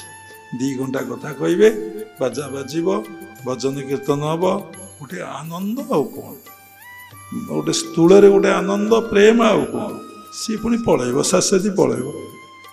जदि आरेंजमेंट ठीक न होइतब लाइट ठीक नहीं तब वाद्य ठीक न बाजुथब जी वक्ता जदि ठीक भाव भजन गाई न पारे ठीक भाव शब्द संयोजन करें जमी बाबांकर सत्संग को केते गुड़िए ज्ञानी कि अज्ञानी मत जना नहीं माने कहते बाबा ओडिया ठीक कहना ठीक अच्छे तुम्हें तो ओडिया ठीक कही पारुच भल संस्कृत वेद वेदांत गीता भागवत को उच्चारण करके छाड़ुन तुम्हें जदि गो लोक मूर्ख ताको मूर्ख कहबार यथार्थता किसी अच्छी कहीं तुम्हें मूर्ख कहूच ना तुम्हें मूर्ख बोले जदि तुम भले जानिच तुम्हें तुम कहब तुम बाटे तुम्हें जीव तुम मूर्खटा को कहीं आलोचना प्रसंग को आणुच कारण तुम साहस नहीं मूर्ख को फेस कर तुम साहस नहीं आगे कथा कह छाड़ लोक तुमको देखिए बहुत व्यू तुम हम ପ୍ରଶଂସା ପାଇବ, ଲୋକ ତମକୁ ଆସି ଦର୍ଶନ କରିବେ, ତୁମେ ଏଥିରେ ଆନନ୍ଦ ହବ କି ଖୁସି ହବ? ତୁମେ କାହିଁ କାହାକୁ ଦେଖୁଛ? ଏ କଳି ଯୁଗରେ ଗୋଟେ ବଡ଼ କଥା ହେଉଛି ପର ଦୋଷ ଦେଖିବା, ପରକୁ ନିନ୍ଦା ସମାଲୋଚନା କରିବା। ଆମେ ପ୍ରକୃତ ଯଦି ଆପଣା କିଏ ଜାଣିବା, ଭଗବାନ ବିନା କୋଇ ଅପନା ନାହିଁ, ଭଗବାନ ପରେ କିଏ ଆପଣାର ନାହିଁ, ସବୁରି ଭିତରେ ମୋ ପ୍ରଭୁ, ସବୁରି ଭିତରେ ମୋ ଭଗବାନ। ଭାଗବତ ଆପଣ ପଢ଼ିଲେ ଜାଣିବେ, ସକଳ ଦେହେ ନାରାୟଣ ବସନ୍ତି ଅନାଦି କାରଣ, ସକଳ ଜୀବେ ନରହରି ବସଇ ଆତ୍ମା ରୂପ ଧରି, ସକଳ ଭୂତେ ବାସ ମୋର ମୋ ଆତ୍ମା ଜଗତ ଈଶ୍ୱର। ସକଳ ଦେହରେ ଆପଣ ନାରାୟଣକୁ ଉପଲବ୍ଧି ଅନୁଭବ କଲେ, ତାହେଲେ ଆପଣ କାହାକୁ କଥା କହିବେ? କାହାର ଅମଙ୍ଗଳ ଚିନ୍ତା କରିବେ? କାହାକୁ ବିରୋଧ କରିବେ? କାହାର କୁତ୍ସାରଟନା କରିବେ? କାହା ବିଷୟରେ ମନ୍ତବ୍ୟ ଆପଣ ଦେବେ? ତେଣୁ ଆପଣ ମୂର୍ଖ, ନିଜେ ଜାଣିନାହାନ୍ତି ନିଜ ଭିତରେ ଭଗବାନ ଅଛନ୍ତି। ସବୁରି ଭିତରେ ଯେଉଁ ଭଗବାନଙ୍କ ଯାହାକୁ ଗାଳି ଦେଉଛି ସେ ଭଗବାନଙ୍କୁ ଗାଳି ଦେଉଛି। ଭାଗବତ ଗୋଟେ ପଦ ଲେଖା ଅଛି, ଯେ ପାଞ୍ଚେ ପରର ମନ୍ଦ ତା ମନ୍ଦ ପାଞ୍ଚନ୍ତି ଗୋବିନ୍ଦ। ଆରେ ଭଗବାନ ଯାହାର ଅମଙ୍ଗଳ ଚିନ୍ତା କରିବେ କ'ଣ ହବ? ସେଥିଲାଗି କହିଲେ ପରିତ୍ରାଣାୟ ସାଧୁନାଂ ବିନାଶାୟ চ ଦୁଷ୍କୃତାଂ ଧର୍ମ ସଂସ୍ଥାପନାର୍ଥାୟ ସମ୍ଭବାମି ଯୁଗେ ଯୁଗେ। କେହି ଭଗବାନଙ୍କର ଚରିତ୍ରକୁ ସମୀକ୍ଷା କରିଛନ୍ତି? ଭଗବାନ କୃଷ୍ଣ ସେ କ'ଣ ଜନ୍ମରୁ ରାକ୍ଷସକୁ ମାରିଲେ ଯେ ଶେଷ ପର୍ଯ୍ୟନ୍ତ। ରାକ୍ଷସ କିଏ? ଯାଇ କାମ କ୍ରୋଧ ଲୋଭରେ ଜର୍ଜରିତ ମନ ହୃଦୟ ଶରୀର, ସେ ତ ରାକ୍ଷସ। ଯାହା ଭିତରେ ତମ ଗୁଣରେ ପରିପୂର୍ଣ୍ଣ ହୋଇଛି, ଗର୍ବ, ଦମ୍ଭ, ଅହଙ୍କାର, ଅସ୍ମିତା, ରାଗ, ଦେଶ, ଅଭିନିବେଶ, ଏ କଥା କାହିଁକି ପ୍ରସଙ୍ଗକୁ ଆସିପାରୁନାହିଁ? ଆଜି ଭାବିଥିଲି କହିବି ବୋଲି, କଥାକୁ ଝାଡ଼ା ଫେରିଲା ବେଳେ ମନେ ପଡ଼ିଲା, ଏ ଦୁନିଆରେ ଆପଣାର କିଏ? ଏ ଯେବେ ସତ୍ସଙ୍ଗ ସରିଲା ନା, ଜଗନ୍ନାଥ 5 ରାତ୍ର ହେଉଥିଲା, ମନ୍ଦିର ପ୍ରତିଷ୍ଠା ଉତ୍ସବ, ବାବା 6 ଦିନ କାଳ ଅଧିବାସ ଦିନେ ଆଉ 5 ଦିନ କଥା ରଖାଗଲା। ସେଇଠି ବାବା ବସି ଦେଖୁଥିଲେ, ଆପଣାର କିଏ? କେହି ଜଣେ ପଚାରିଲେନି, ବାବା ଏ ଉତ୍ସବ ହେଉଛି ଆ ପାଇଁ କେଉଁଠୁ ଅର୍ଥ ଆସୁଛି? ଏ ଉତ୍ସବ କେମିତି ସବୁ ମ୍ୟାନେଜମେଣ୍ଟ କରାହେଉଛି? ଏ ଫୁଲ କେଉଁଠି ଆସୁଛି? ଏତେ ଖାଦ୍ୟ ପାନୀୟ କେଉଁଠୁ ଆସୁଛି? ଏତେ ସୁନ୍ଦର ଆରେଞ୍ଜମେଣ୍ଟ କେମିତି କରାଯାଉଛି? ଆକୁ କିଏ ଆପଣ ପଛପଟକୁ ଅଛି ବସି କରୁଛି? ଆପଣଙ୍କୁ ପଚାରୁଛି। ଦେଖିଲୁ ଜଣେ ବ୍ୟକ୍ତି ମୋତେ ପଚାରିନାହାନ୍ତି, ଶାରଦା ବାବୁ ହୁଅନ୍ତୁ କି ନରେନ୍ଦ୍ର ବାବୁ ହୁଅନ୍ତୁ, ନା କହିବାଟା ଅଛି ନା ଖୋଲିକି କହୁଛି ଅଭୟ ବାବୁ ହୁଅନ୍ତୁ କି ସେ ଦିବାକର ବାବୁ ହୁଅନ୍ତୁ, ଯିଏ ହୁଅନ୍ତୁ, ଟ୍ରଷ୍ଟ ଗୋଟେ ଅଛି ତା ମେମ୍ବର ମାନେ କେହି ଜଣେ ବି ପଚାରିନାହାନ୍ତି। ସେଇ ଗୋଟିଏ କହିଥିଲି ଥରେ କଥା ପ୍ରସଙ୍ଗରେ, ଯେଉଁ ଶିଷ୍ୟ ଭକ୍ତଙ୍କର କଥାକୁ ଯଦି ମୁଁ ସାଉଁଟି ଦେବି, ମୋର ଏଇ ଜନ୍ମ ପଳେଇବ ଖାଲି ସତ୍ସଙ୍ଗରେ ତାଙ୍କର ବିଷୟ କହିବି। ଯେ ଆପଣା ଲୋକ ହବ, ସେ କହିବ କେମିତି ହେଉଛି, କେଉଁଠି ଆସୁଛି, ମୋ ପ୍ରଭୁ କେଉଁଠି ଆଣୁଛନ୍ତି। ଜଣେ ଭୁବନେଶ୍ୱରରୁ ମା କହିଲେ ଆପଣ ତ ଆମେ ଦେଖୁଛୁ ଯେ ଚାଳ ଘର ଥିଲା, ଛୋଟ ଘର ଥିଲା, ଆପଣଙ୍କୁ ଦେବାକୁ ଇଚ୍ଛା ହେଉଥିଲା। ସତ କହିଲେ, ନା ବି କହିଦେଲେ ହବ, କିନ୍ତୁ ଆମେ ଆସିକି ଦେଖିଲା ବେଳକୁ ଆମର କୋଠାବାଡ଼ି ଠାରୁ, ଆମର ଐଶ୍ୱର୍ଯ୍ୟ ଠାରୁ ଆପଣଙ୍କର କୋଠାବାଡ଼ି ଐଶ୍ୱର୍ଯ୍ୟ ଅଧିକା ହେଇଗଲାଣି। ଆମେ ଆଉ ଦବୁ କ'ଣ? ମନ ହେଉଛି କିଛି ଦିଅନ୍ତେ କି ବାବା। ସତ କଥା ବାବା କହୁଛି, କହିଲେ ସତ୍ସଙ୍ଗରେ ଉପସ୍ଥାପନ କରି ମିଛ କଥା, ଲୋକ ଆସିଲେ ପ୍ରମାଣ ଦେବେ। ଯଦି ନଦେଲେ ନାହିଁ, ଆଉ ତ ଅନ୍ତରାତ୍ମା କହୁନାହିଁ ଦବାକୁ, ଆଉ କାହିଁକି ପଇସା ନେଇ ବାବା ପାଖରେ ହେଉଛି କେମିତି? ଆଉ ଆମେ କ'ଣ ଦେବୁ? କହିଲେ ଭୁଲ ହେଇଯିବ। ସେ ସତ୍ସଙ୍ଗ ଶୁଣୁଛନ୍ତି, ତମେ ଥରେ ଚିନ୍ତା କରି ଦେଖିବା କଥା।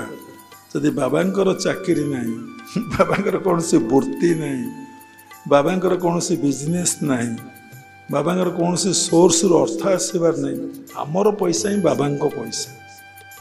को शिष्य भक्त देइचंदी डिसाइपुल अछंती डेभोटी अछंती खाली डिसाइपुल ने को साधु रहंती नहीं डेभोटी मानक नहीं रहंती आम जीवन अनुभूति अनुभव माने डिसाइपुल ठारू फार बेटर होउचंदी डेभोटी माने से माने कौन से हस्तक्षेप करती नहीं कौन से विषय को समीक्षा करती नहीं से माने इतने भल पाई आखि बुझी पर्याप्त परिमाण पैसा आश्रम को डोनेशन दे दियंती ठाकुर सेवारे सब बाबा सेवारे सब लगे कहले से लगी आमे केते लोक सारे कथा आमे नुहे सी कहते आउ कौन दबा आउ कौन दबा आउ कौन दबा आश्रम हिरी बापा इतने बड़ मंदिर कोरोना छेड़ा करदे तुम्हें तुम कथा को भूली जाइछ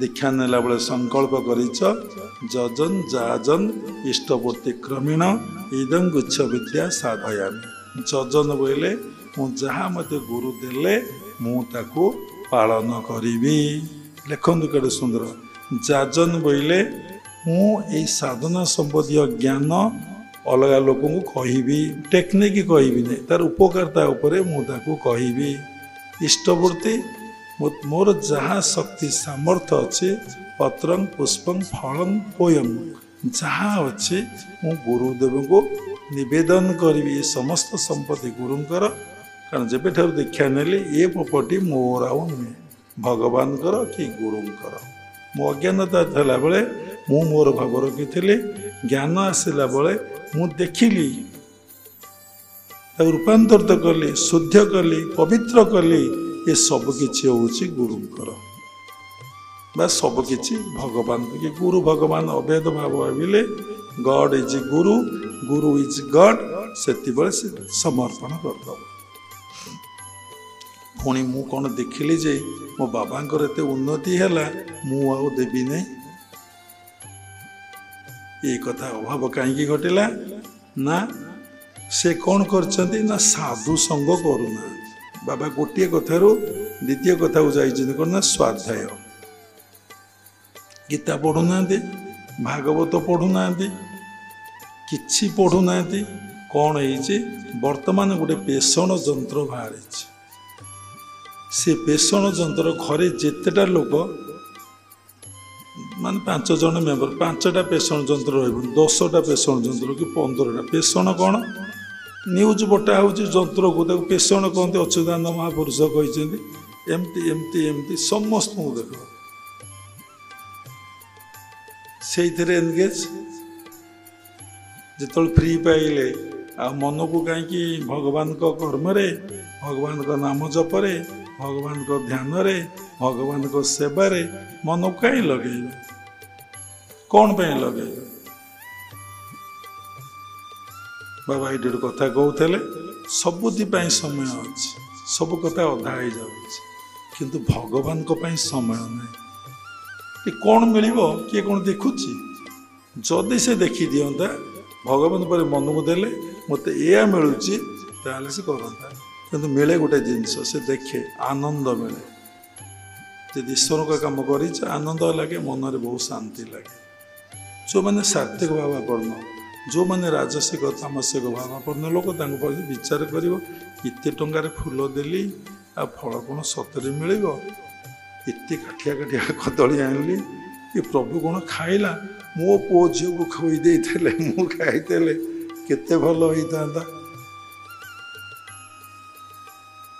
ये कदली क्या ये खाइब किए मो पु झील किए जमी कहली उच्चतर क्रियाभ्यास कले अपन भीतर मनर गोटे great great great great change हो मनटा तब गोटे ग्रेट मन माइंड तो नुहे आप निजे आत्मा हो साधना करी चले बाबा बहुत थर कहते से लगी विभिन्न शास्त्र कथा उद्धार करने इच्छा करना अनुभूति अनुभवर कथा कहते ये सत्संग प्राय 48 थर है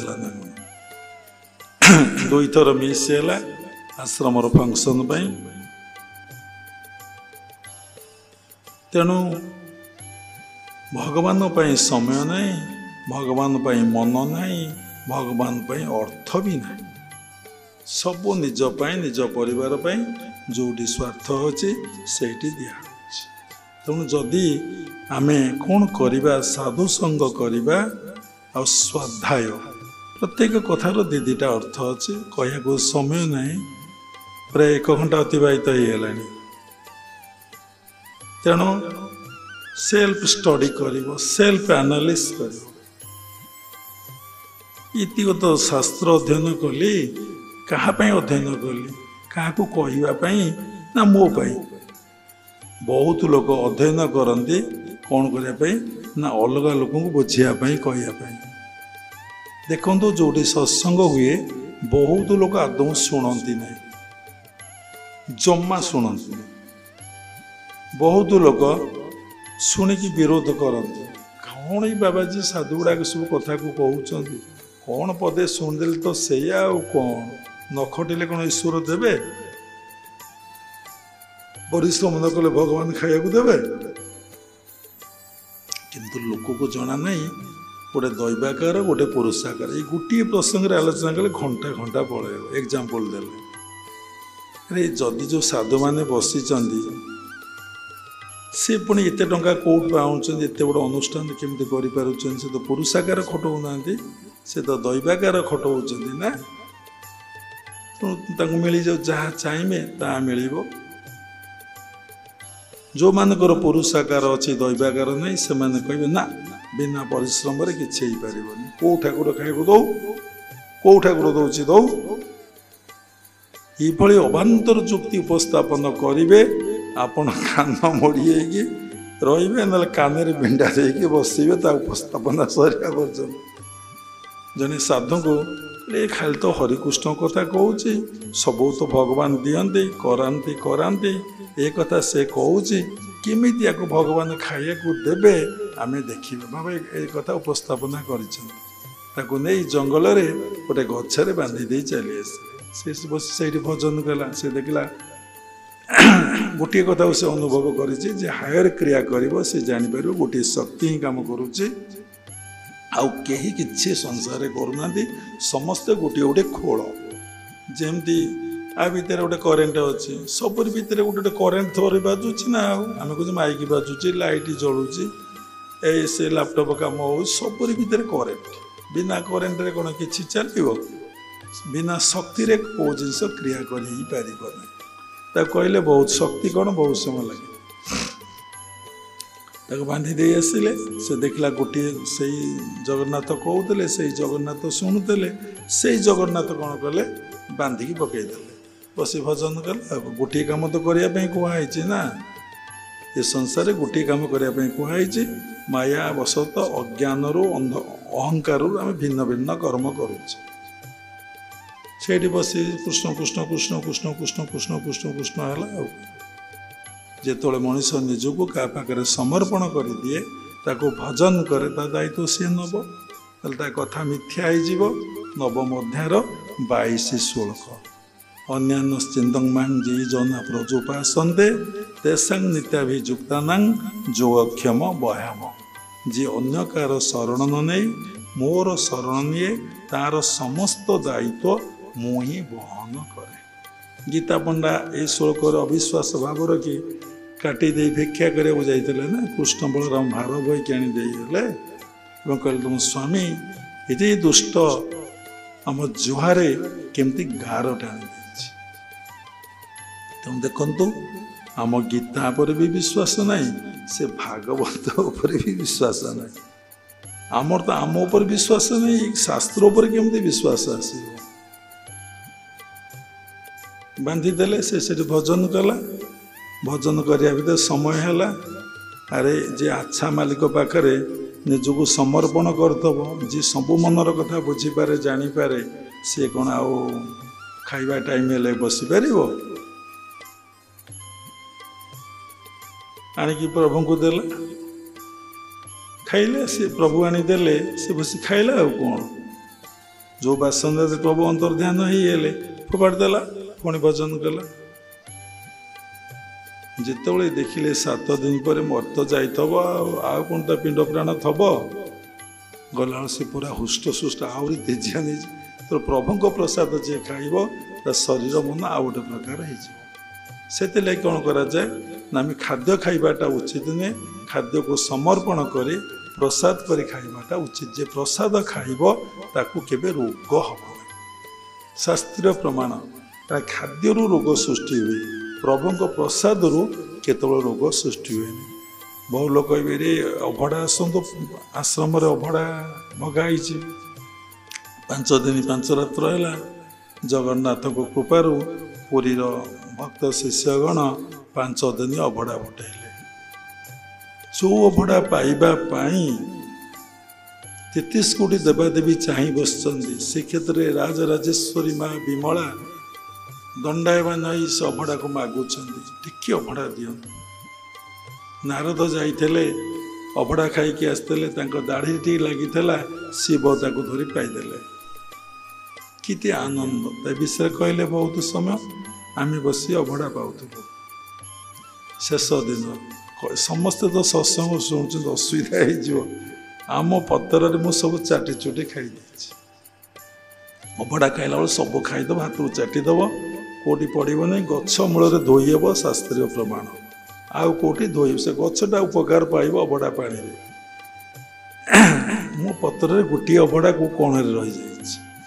ମୋ ପାଖରେ ଜଣେ ବସି ବିଶିଷ୍ଟ ବ୍ୟକ୍ତି ଖାଉଥିଲେ, ସେ ଏମିତି ଦେଖିଲା ବେଳକୁ ଅଭଡ଼ାଟାକୁ ନେଇ ପାଇଦେଲେ।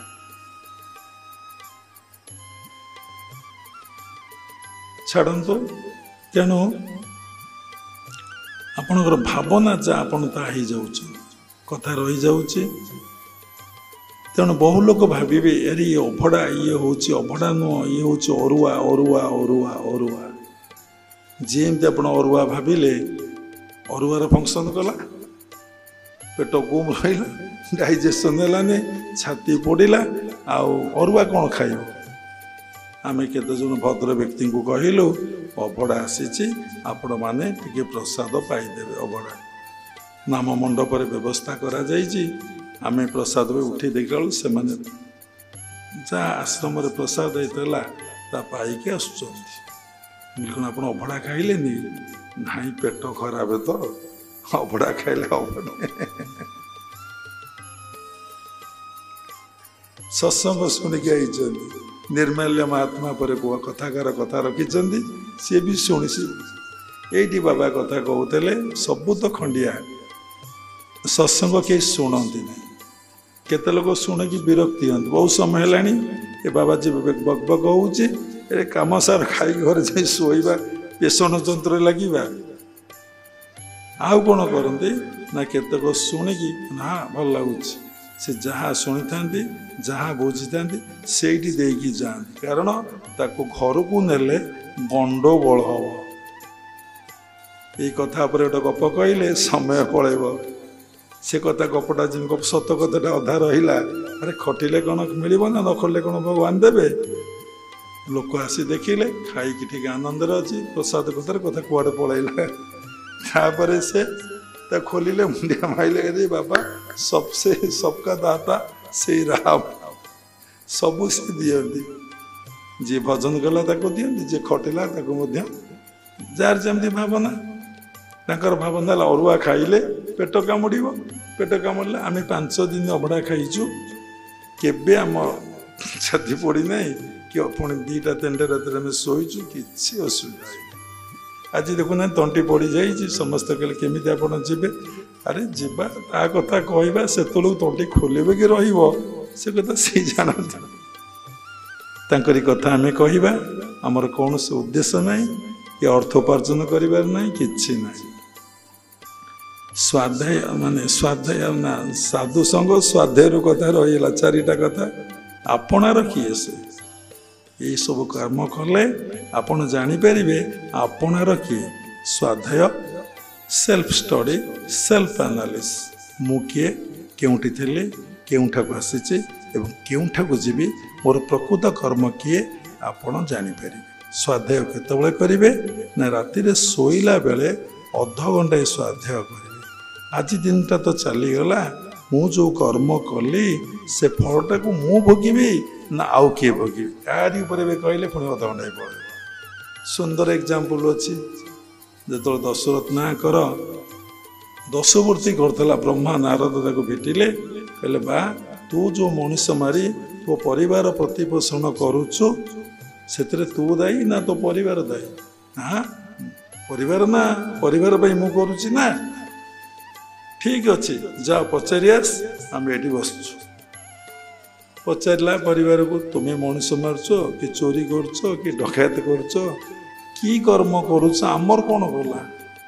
ତୁମେ ତମକୁ ଖାଇବା ପିଇବାକୁ ଦେବ।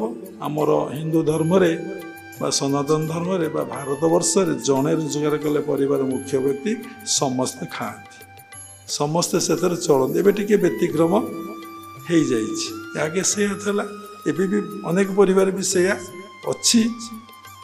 ଆମର ସଂସ୍କୃତି ପରମ୍ପରାଟା ସେଇଆ।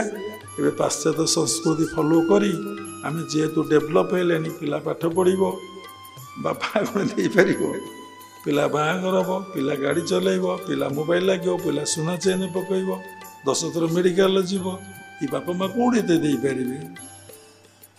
ତେଣୁ କ'ଣ ହେଲା ନା ସ୍ୱାଧ୍ୟାୟ କରିବା କଥା। ତେଣୁ ନିଜକୁ ଅଧ୍ୟୟନ ଷ୍ଟଡି କରିବେ। ପ୍ରତ୍ୟେକ ଦିନ ଶୋଇଲା ବେଳେ ମୁଁ ଯେଉଁ କର୍ମ କଲି ସେ କଥା ପୁଣି ମନେ ପଡ଼ିଗଲା, ସେ ଫଳ ମୁଁ ଭୋଗ କରିବି, ଆଉ କିଏ ଭୋଗ କରିବ? ଗୋଟେ କଥାରେ ଅନେକ ଅନେକ ଏକ୍ଜାମ୍ପଲ୍ ଆସିବ।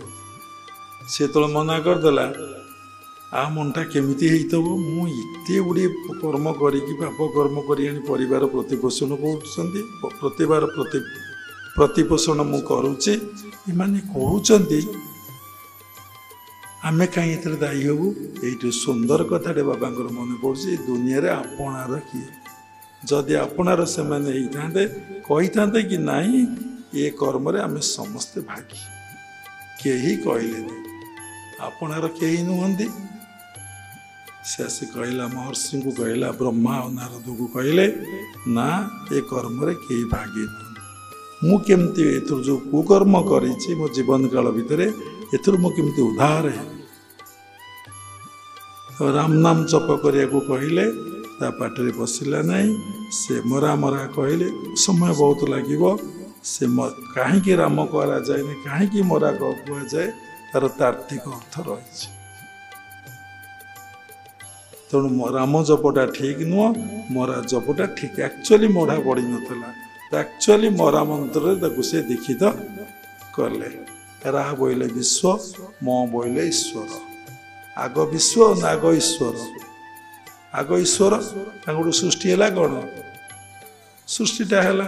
ତେଣୁ ମ ବୋଇଲେ ରାମ, ଈଶ୍ୱର, ରା ବୋଇଲେ ତାଙ୍କର ସୃଷ୍ଟି। ତେଣୁ ମରା ଜପଟା ଠିକ ଏତିକି ରଖିଲା, କହିବି ନା। ଜପ କରୁ କରୁ କରୁ କରୁ କରୁ କରୁ କରୁ କରୁ କରୁ କରୁ ଜପର ଅନେକ ଫଳ ଅଛି, ସୁଫଳ ଅଛି। ଯଜ୍ଞାନାଂ ଜପ ଯଜ୍ଞସ୍ମି, ଭଗବତ ଗୀତାରେ ଭଗବାନ କହିଛନ୍ତି 10ମ ଅଧ୍ୟାୟରେ ପ୍ରାୟ ବିଭୂତି ଯୋଗରେ। ତ ଯେତେ ଯଜ୍ଞ ଅଛି, ଅନ୍ନ ଯଜ୍ଞ ଅଛି, ଜ୍ଞାନ ଯଜ୍ଞ ଅଛି, ଭୃତ ଯଜ୍ଞ ଅଛି, ଏମିତି ଅନେକ ପ୍ରକାର ଯଜ୍ଞ ଅଛି। ସର୍ବଶ୍ରେଷ୍ଠ ଯଜ୍ଞ ହେଉଛି ଜପ ଯଜ୍ଞ, ମାନେ ଭଗବାନଙ୍କ ନାମକୁ ଜପ କରିବା। ଜପ କରିବାର ବିଧାନ ଅଛି। ଜପ ଅର୍ଥ ଜନ୍ମର ନାଶ, ପାପର ବିନାଶ। ଜପ 3 ପ୍ରକାର, ମାନସିକ, ବାଚସିକ, ଉପାଂଶୁ। ଆଗ ଜପ କରାଯାଏ ବାଚସିକ, ଓଂ ରାଂ ରାମାୟ ନମଃ, ରାମଙ୍କର ବୀଜ ମନ୍ତ୍ର, ରାମ ତାରକ ମନ୍ତ୍ର। ତାପରେ ଏଇଟା ହେଲା ବାଚସିକ। ଉପାଂଶୁ, ମୁଁ ଜପ କରୁଛି, ମୁଁ ଶୁଣିପାରୁଛି, ଅର୍ଥାତ୍ ପାଟି ପାଖୁ ପାଖୁ ହେଉଛି, ଆଉ କେହି ବୁଝିପାରିବେନି, ଶୁଣିପାରିବେନି। ମାନସିକ, ମନେ ମନେ ଜପ ହେଉଛି। ଆପଣ ବସିଛନ୍ତି, ଆଳସ୍ୟ ନାହିଁ, ନିଦ୍ରା ନାହିଁ, ପୁରା ସିଧା ବସିଛନ୍ତି, ମାଳା ନିଅନ୍ତୁ କି ଶ୍ୱାସ ପ୍ରଶ୍ୱାସରେ କରନ୍ତୁ। ବହୁତ ଜପର ଟେକ୍ନିକ୍ ଅଛି, ସେଗୁଡ଼ିକ ସିକ୍ରେଟ୍, ଗୁରୁମୁଖୀ। ଦେଖନ୍ତୁ, ପୁଣି କେତେ କଥା ମନକୁ ଆସୁଛି। ପାଗଳା ମନ ଆମର। ଗୋଟେ ବନ୍ଧୁକ ଅଛି, ଗୋଟେ ଗୁଳି ଅଛି, ନା କି? ଖାଲି ବନ୍ଧୁକ ଯଦି ଏମିତି ମାରିବେ ସେ କିଛି ହବ। ଖାଲି ଗୁଳିଟାକୁ ଯଦି ଏମିତି ଫୋପାଡ଼ିବେ, ଏମିତି ଲୋକ ଉପରୁ ଫୋପାଡ଼ିବେ, କେହି ଗୋଟାଏ ମରିବ। ଏଡ଼ିକି ଲୁହା ଏଇଟା ହେଇଛି ବଲ୍ ଭଳିଆ, ଯଦି ତାକୁ ବନ୍ଧୁକରେ ପଡ଼ି କେତେ ସ୍ପିଡ଼ରେ ଛାଡ଼ିଦେବେ ଯେ ସେ ଲୋକଙ୍କ ପ୍ରାଣ ଗୋଟାଏ ଗୁଳି ନେଇଯିବ। ଏ କଥାର ଅର୍ଥ କ'ଣ ବୁଝିଲେ? ଖାଲି ବନ୍ଧୁକରେ ଲୋକ ମରିବନି, खाली गोली भी लोक मरबनी केमिति टेक्निक करदेले केमिति बंदूकटा सृष्टि होइतब केमिति गोलीटा ता भितर प्रवेश करिवो केते पावर माने देले केते स्पीड रे गले से पूरा हार्ट को फटेकी चली जदि हार्ट को लक्ष्य कर मरा ब्रेन को लक्ष्य कर मरा ब्रेन को उड़े नहीं चली गोड़ को लक्ष्य कर मारे गोड़ हाड़ को भांगी खंड खंड करदेव कहीं से गोलटा कहीं गोड़ उपर पकईदे कौन हम ना हम ना हम लोक मर खंडिया हम रक्त टिके बोईब ये कथार अर्थ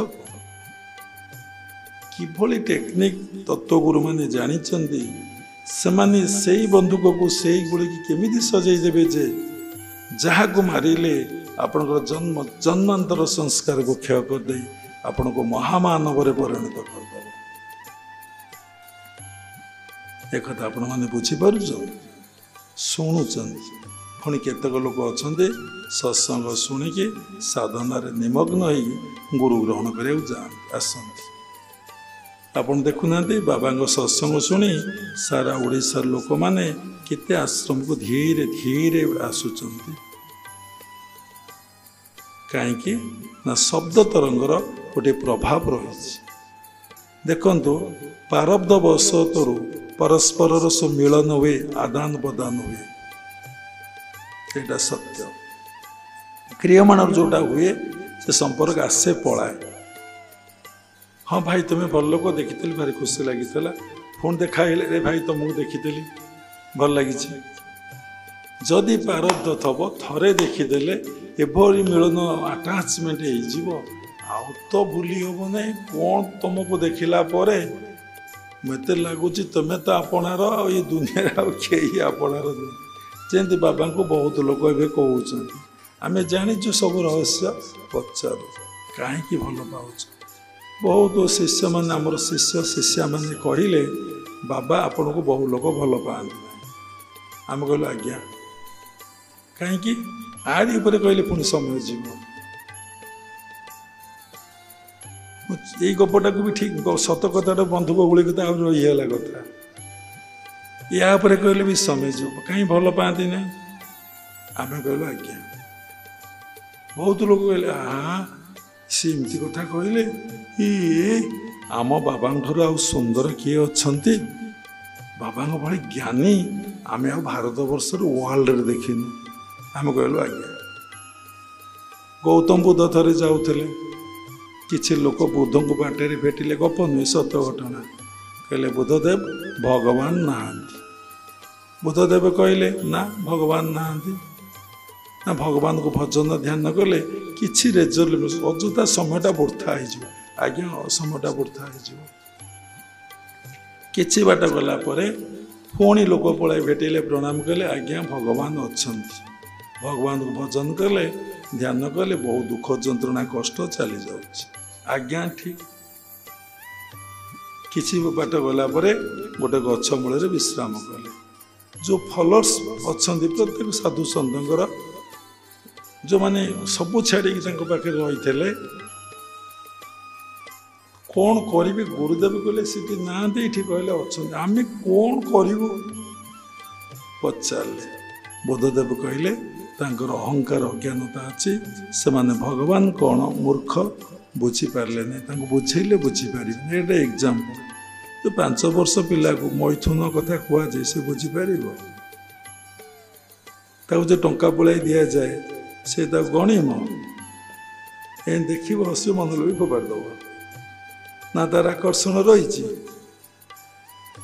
तेणु जी बालक बालक अर्थ मान छोट पिला नुहे वयस्क बुढ़ा हेले ताठी बालक अवस्था मैच्योर्ड ब्रेन में जन्म जन्मांतर संस्कार ता भीतर ना से बुझीपार से लोक मैंने बुझीपारे बयस हो जाए समय हो देहर बयस नहीं मनर बयस हो जाए मनर भी बयस ना बहुत सूक्ष्म कथा से बुझीपारे मुझे कहली तुम्हें कौन ये कथा मो सहित जापर तेणु समय नहेले कई किसी बुझीपारती जापारती ना तेणु कहले जे आपण असुंदर बोली बहुत लोक दीक्षा नहीं पलि जाऊँ आज्ञा कहले आपण आखि दीटा एत सुंदर आपण मुहटा गोटे बाघ भाया शरीर गोटे हाथी भाया बोले ठीक आज्ञा किछि भूल नहीं जहाँ को जेमंत दिशई से भावे वेद अभ्यास वेद वैला नाना गति ता तत्व कहीं न जानती ये कथा आमर डिसाइपल माने मो फेस रे कही आम भल लगे आहा ये मोर परम मित्र मुझे किसी करें पूर्वजन्म संस्कार भगवान मत असुंदर कर जन्म ग्रहण कले देले भगवान क्या सुंदर सुंदर करती नहीं कर्मर फल मिले तथापि एत लोक कहीं भल पाँच एत लोक कहीं आसुँच एत लोक एत डोनेशन कहीं दौरान तुम मान कथार किए दौचे एत लोक दीक्षा कहीं नौकरी आम पचारू ना से गुड़ाक पागला बोले आपण ना आमर पागलामी बोले आम ना आम कौन आप अच्छु पलैलु ना मुझे चूज कले से देखिले ना आखि एडे बड़ बड़ पाटी एत बड़ पेटटा एत बड़ हाथ गोड़ हाथी भाया मनीष आपड़ कौन जापारे से कौन देखा जाऊ नाला इबे केम देखागला जदि एबे देखागला ताले मो साधनार प्रभाव आपन देखागला गुरु केमितिया जने लोक कहले आपण पाठ पढ़ी ना तो मूर्ख से लगी लाइक लोक करूना ठीक अच्छे मु तो कि लाइक डिसलाइक कथा चिंता करनी सुंदर सुंदर कथा मु चिंता करनी यही कथार पुणी अनेक कथा मन भर को आसूची कौन मन भर को आसूची जितेबाला अष्टवक्र ऋषि जनक को सभा को जाइछन्ति से समय लोक देखी हसिले से कहले हे जनक तुम सभारे पंडित अच्छा ना मोचिकार ओराक अच्छा ये देह को देखुंत ना देही की देखुंत बॉडी की देखुंत ना सोल को देखुंत ये शरीर भीतर जो मन अच्छी देखुंत ना क्या देखुंत जदि गोटे सुंदर लोक भितर काम चिंता थाए क्रोध थाए लोभ थाए मोह थाए मदमाश्चर्य थाए खाली रागी होता है क्या भल पाएनि जिते सौंदर्यवान व्यक्ति को कहीं भल पाइबे ये एग्जाम्पल देले बहुत समय पलैब समय पलैब तेणु स्वाध्याय ठीक कथा रहीगला साधु संग स्वाध्याय साधना तेणु ये सब कथार उपस्थापन करा ठीक नुहे खेले आपण मान को ज्ञान तो से सब कथा शुणी आपणकर फेस अपीयरेंस बहुत बैड खराब अरे ये कौन बाहाघर हो तो ठाकुराणी देखिए मुह फुह के जगा मुह केमी समलाई मुह केमी किटे आखि के नाक ना तेणु तुम भावना जमी तुम देखा जाऊँगी सेमती जादृशी भावना जस्य सिद्धिर्भवति तादृश छाड़ू तेणु आपण मैंने साधुसंग स्वाध्याय कले तापर साधना करेंगे साधना विभिन्न प्रकार किए अर्थ पर साधना करुच्ची किए सिद्धि लाभ विभिन्न रोग को भल करने साधना करुच्ची एवं कुंभमेला निकट चली सरी ना शिवरात्रि जाए चलो देखुना कि बाबाजी हाथ टेक ऊपर को अच्छा सी जो क्रोधी लोक गोड़े की गोईठा मारुंच कुंभमेला बाड़ी धरी पिटी पकाउं अश्लील भाषा गाड़ी गुलज करें जा यूट्यूब टीवी देखीचु अनेक बाबाजी गोडे भी जे बाड़िया को सांघातिक तो गोईठा पर गोईठा कषिदेवे लोक को सी पुणी साधु होती सबुरी भितर भगवान को दर्शन करने आग निजर स्वभाव को परिवर्तन करने समस्त भल पाइबापी सबुरी भितर ईश्वर सत्ता को अनुभव करने सेटा को से न करिकी से कौन करते गुड़े सिद्धि निधि लाभ करने से ब्रह्मदर्शी नुहति तत्वदर्शी नुहति साधु नुहति साधु रूपधारी लोक तामसिक साधना से जश पाई सम्मान पाई प्रतिष्ठा पाई का मुंड बिंदुची झाड़ीदेले भल होगा कई टंकार काम आरी उपर कहले घंटाए अणुजीव केते टंकार काम 5 टंका 10 टंकार टैबलेटर काम आउ कौन जड़े पिलाटीए घर द्वार छाड़ी से पलैला जंगल तपस्या करी तपस्या से सिद्धि लाभ कला 12 वर्ष पर से घर को फेरला घर कथा मन पड़ा मोर साधन सिद्धि हो जाइए मुझे मो बापा माँ को दर्शन करी प्रणाम करी फेरबी बाटर आइला बेलू नई नदी पड़ा नदी आगे ब्रिज नाला नाउरिया नाउरिया नाला सी गोटे व्याघ्र छाल पकई लोक आगे ध्यान करुले से व्याघ्र छाल पर पकई बसी नदी पार होगा सिद्धि लाभ कर चल व्याघ्र छाल चलला महापुरुष मैंने पंचसखा देखीदेवे जशोबन दास माने भंगा कांथ को चलई देले किलो किलोमीटर कहले समय जीव कौन सब कथार समय जो वास्तव समय जीव तापर नदी पार हो व्याघ्र छाल को धरी घरे आसी पहुँचला बापा हल बुले आसी खाई बसी मुंडिया मारला रे तू 12 वर्ष पर फेरिलु ना हाँ ना कौन सब कर अनेक सिद्धि विभूति प्राप्ति होती ना कौन सिद्धि विभूति प्राप्ति ना आज तो नई बड़ी नाउरिया नाला मु व्याघ्र छाल पकई पारि पलि आसली ये केते पैसार काम सिद्धि यहाँ 4 आना कि 8 आनार सिद्धि डंगार पारे 4 आना कि 8 आना तू से कामटा तो कर देचु आ कौन तू भगवान को पाइचु कि भगवत दर्शन करूँ कि निज भितर सबुर भीतर तू भगवान को दर्शन उपलब्धि करूँ ना अच्छा पड़ा पड़ा खाया को देले तू पड़ा पड़ा पड़ा पड़ा ये 4 आना 8 आना विद्या सिद्धि लाभ कर मो पाक आसीचु बुझीपार कि ये विषय कहब डिजीज कहब बहुत समय पलैला बर्तमान समय अनेक गुरु मिली अनेक शिष्य प्राप्ति होती से आत्म उपलब्धि आत्मदर्शन ब्रह्म दर्शन पाई शिष्य मान शिक्षा दौना विभिन्न प्रकार तंत्र मंत्र जंत्र विद्या सिद्धि लाभ लोक को दौरान एवं ताद्वारा लोकर केम जश सम्मान प्रतिष्ठा वृद्धि पाइब केते रोग भल करेंगे केते हुकुम देवे केते डेउरिया देवे केते कवच देवे केते किए देवे आज जड़े व्यक्ति धार्मिक व्यक्ति मत प्रणाम करने को आसे लोकाचार मध्य से धार्मिक आम देखिलु आम देखला बेले व्यक्ति को देखू ये कौ स्वभाव माने सात्विक कि राजसिक तामसिक देखा उचित नुह देखिले गोटे भाइब्रेशन हुए तापर कौन साधना करिछि तार चिता तार केश तार ड्रेस पोशाक पटा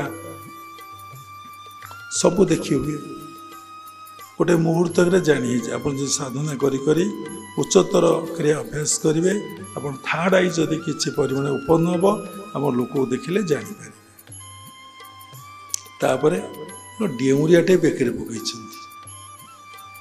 आहा ये डेउरिया पर विश्वास प्रभु नाम उपरे प्रभु ध्यान पर विश्वास नहीं ठकिणी आम मन सुदूर खसीगला ये जन कौन सिद्धि कर माने भगवान को बा परमात्मा परम ब्रह्म को ईश्वर को ये ध्यान करूना जे ईश्वर को धारण कर सारे ईश्वर को उपलब्धि अनुभव कर सारे मंत्र जंत्र तंत्र कौन काम कर सुंदर भजन अच्छी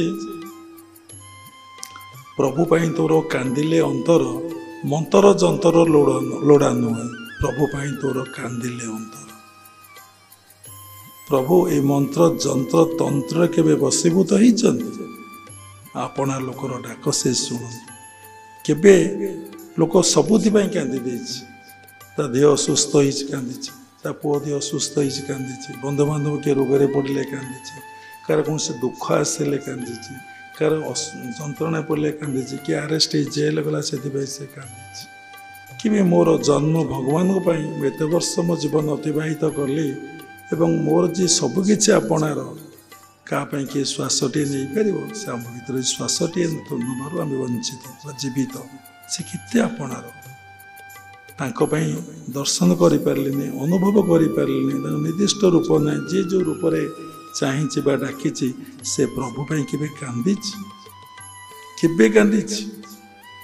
कांदू तो देखा କାନ୍ଦ ବସିକି ଦେଖ କ'ଣ ଘଟଣା ଘଟୁଛି। ତେଣୁ ଏଇ ସାଧନାରେ କଥା ଥାଉ। ପୁଣି ଆର୍ଥରିକୁ କ'ଣ ସ୍ୱାଧ୍ୟାୟ ଆଗ ହେଉଛି ସାଧୁସଙ୍ଗ, ସ୍ୱାଧ୍ୟାୟ, ତାପରେ ହେଉଛି ସତ୍ସଙ୍ଗ, ତାପରେ ହେଉଛି ସାଧନା। ସତ୍ସଙ୍ଗ କଥା ରହିଯାଇଛି, ସାଧନା କଥା ଏଠି ଅଳ୍ପ ରହିଲା। ଯେ ସାତ୍ତ୍ୱିକ ସାଧନା କରିବ, ସାତ୍ତ୍ୱିକ ଗୁରୁ ପାଇବ, ଗୁଣାତୀତ ଗୁରୁ ପାଇବ, ତତ୍ତ୍ୱଜ୍ଞାନୀ ଗୁରୁ ପାଇବ। ସେ ଭଗବାନଙ୍କୁ ଆପଣାର ବୋଲି ଭାବିବ, ଆପଣାର ବୋଲି ଜାଣିବ। କଥା ଥିଲା ଏ ଦୁନିଆରେ, ଏ ବିଶ୍ୱ ବ୍ରହ୍ମାଣ୍ଡରେ ଆପଣାର କିଏ? ଏଇ ଦୁନିଆରେ ବିଶ୍ୱ ବ୍ରହ୍ମାଣ୍ଡରେ ଜଣେ ହେଉଛନ୍ତି ଆପଣାର, ସେ ହେଉଛନ୍ତି ପରମ ପିତା, ପରମ ବ୍ରହ୍ମ। ଆଉ କେହି ଏ ଦୁନିଆରେ ଆପଣାର ନୁହନ୍ତି। ଆପଣ ଯଦି ସ୍ୱାଧ୍ୟାୟ କରିବେ, ସତ୍ସଙ୍ଗ କରିବେ, ସାଧୁସଙ୍ଗ କରିବେ, ସାଧନା କରିବେ, ଆପଣ ମନ ଶୁଦ୍ଧି ନିର୍ମଳ ପବିତ୍ର ହେଇଯିବ। ଅର୍ଥାତ୍ ଆପଣ ମନରେ କାମ, କ୍ରୋଧ, ଲୋଭ, ମୋହ, ମଦମାଶ୍ଚର୍ଯ୍ୟ ରହିବ ନାହିଁ। ସେତେବେଳେ ଆପଣ ମନ ଶୁଦ୍ଧି ନିର୍ମଳ ହେବ। ସେତେବେଳେ ଆପଣ କ'ଣ ଜାଣିବେ ଏ ଦୁନିଆର ଆପଣାର ଲୋକ କିଏ? ଯେମିତି ଦାସିଆ ଦେଖୁଥିଲା, ଜଳେ ସ୍ଥଳେ ଅନଳେ ଅତ୍ର ତତ୍ର ଯତ୍ର ଯୋଉଠି ଦେଖୁଥିଲା ଚକା ଆଖିକି ଦେଖୁଥିଲା। ମାଣ୍ଡିଆ ଯାଉ ଶାଗରେ ଚକା ଆଖି, ଭାତରେ ବି ଚକା ଆଖି, ନଡ଼ିଆ ଗଛରେ ବି ଚକା ଆଖି, ବିଲକୁ ଚାଷ କରିଗଲେ ଚକା ଆଖି, ସବୁରି ଭିତରେ ସେ ଚକା ଆଖି ଦେଖୁଥିଲା। ସେ ଜଗନ୍ନାଥଙ୍କୁ ଆପଣାର ହିଁ କରିଥିଲା।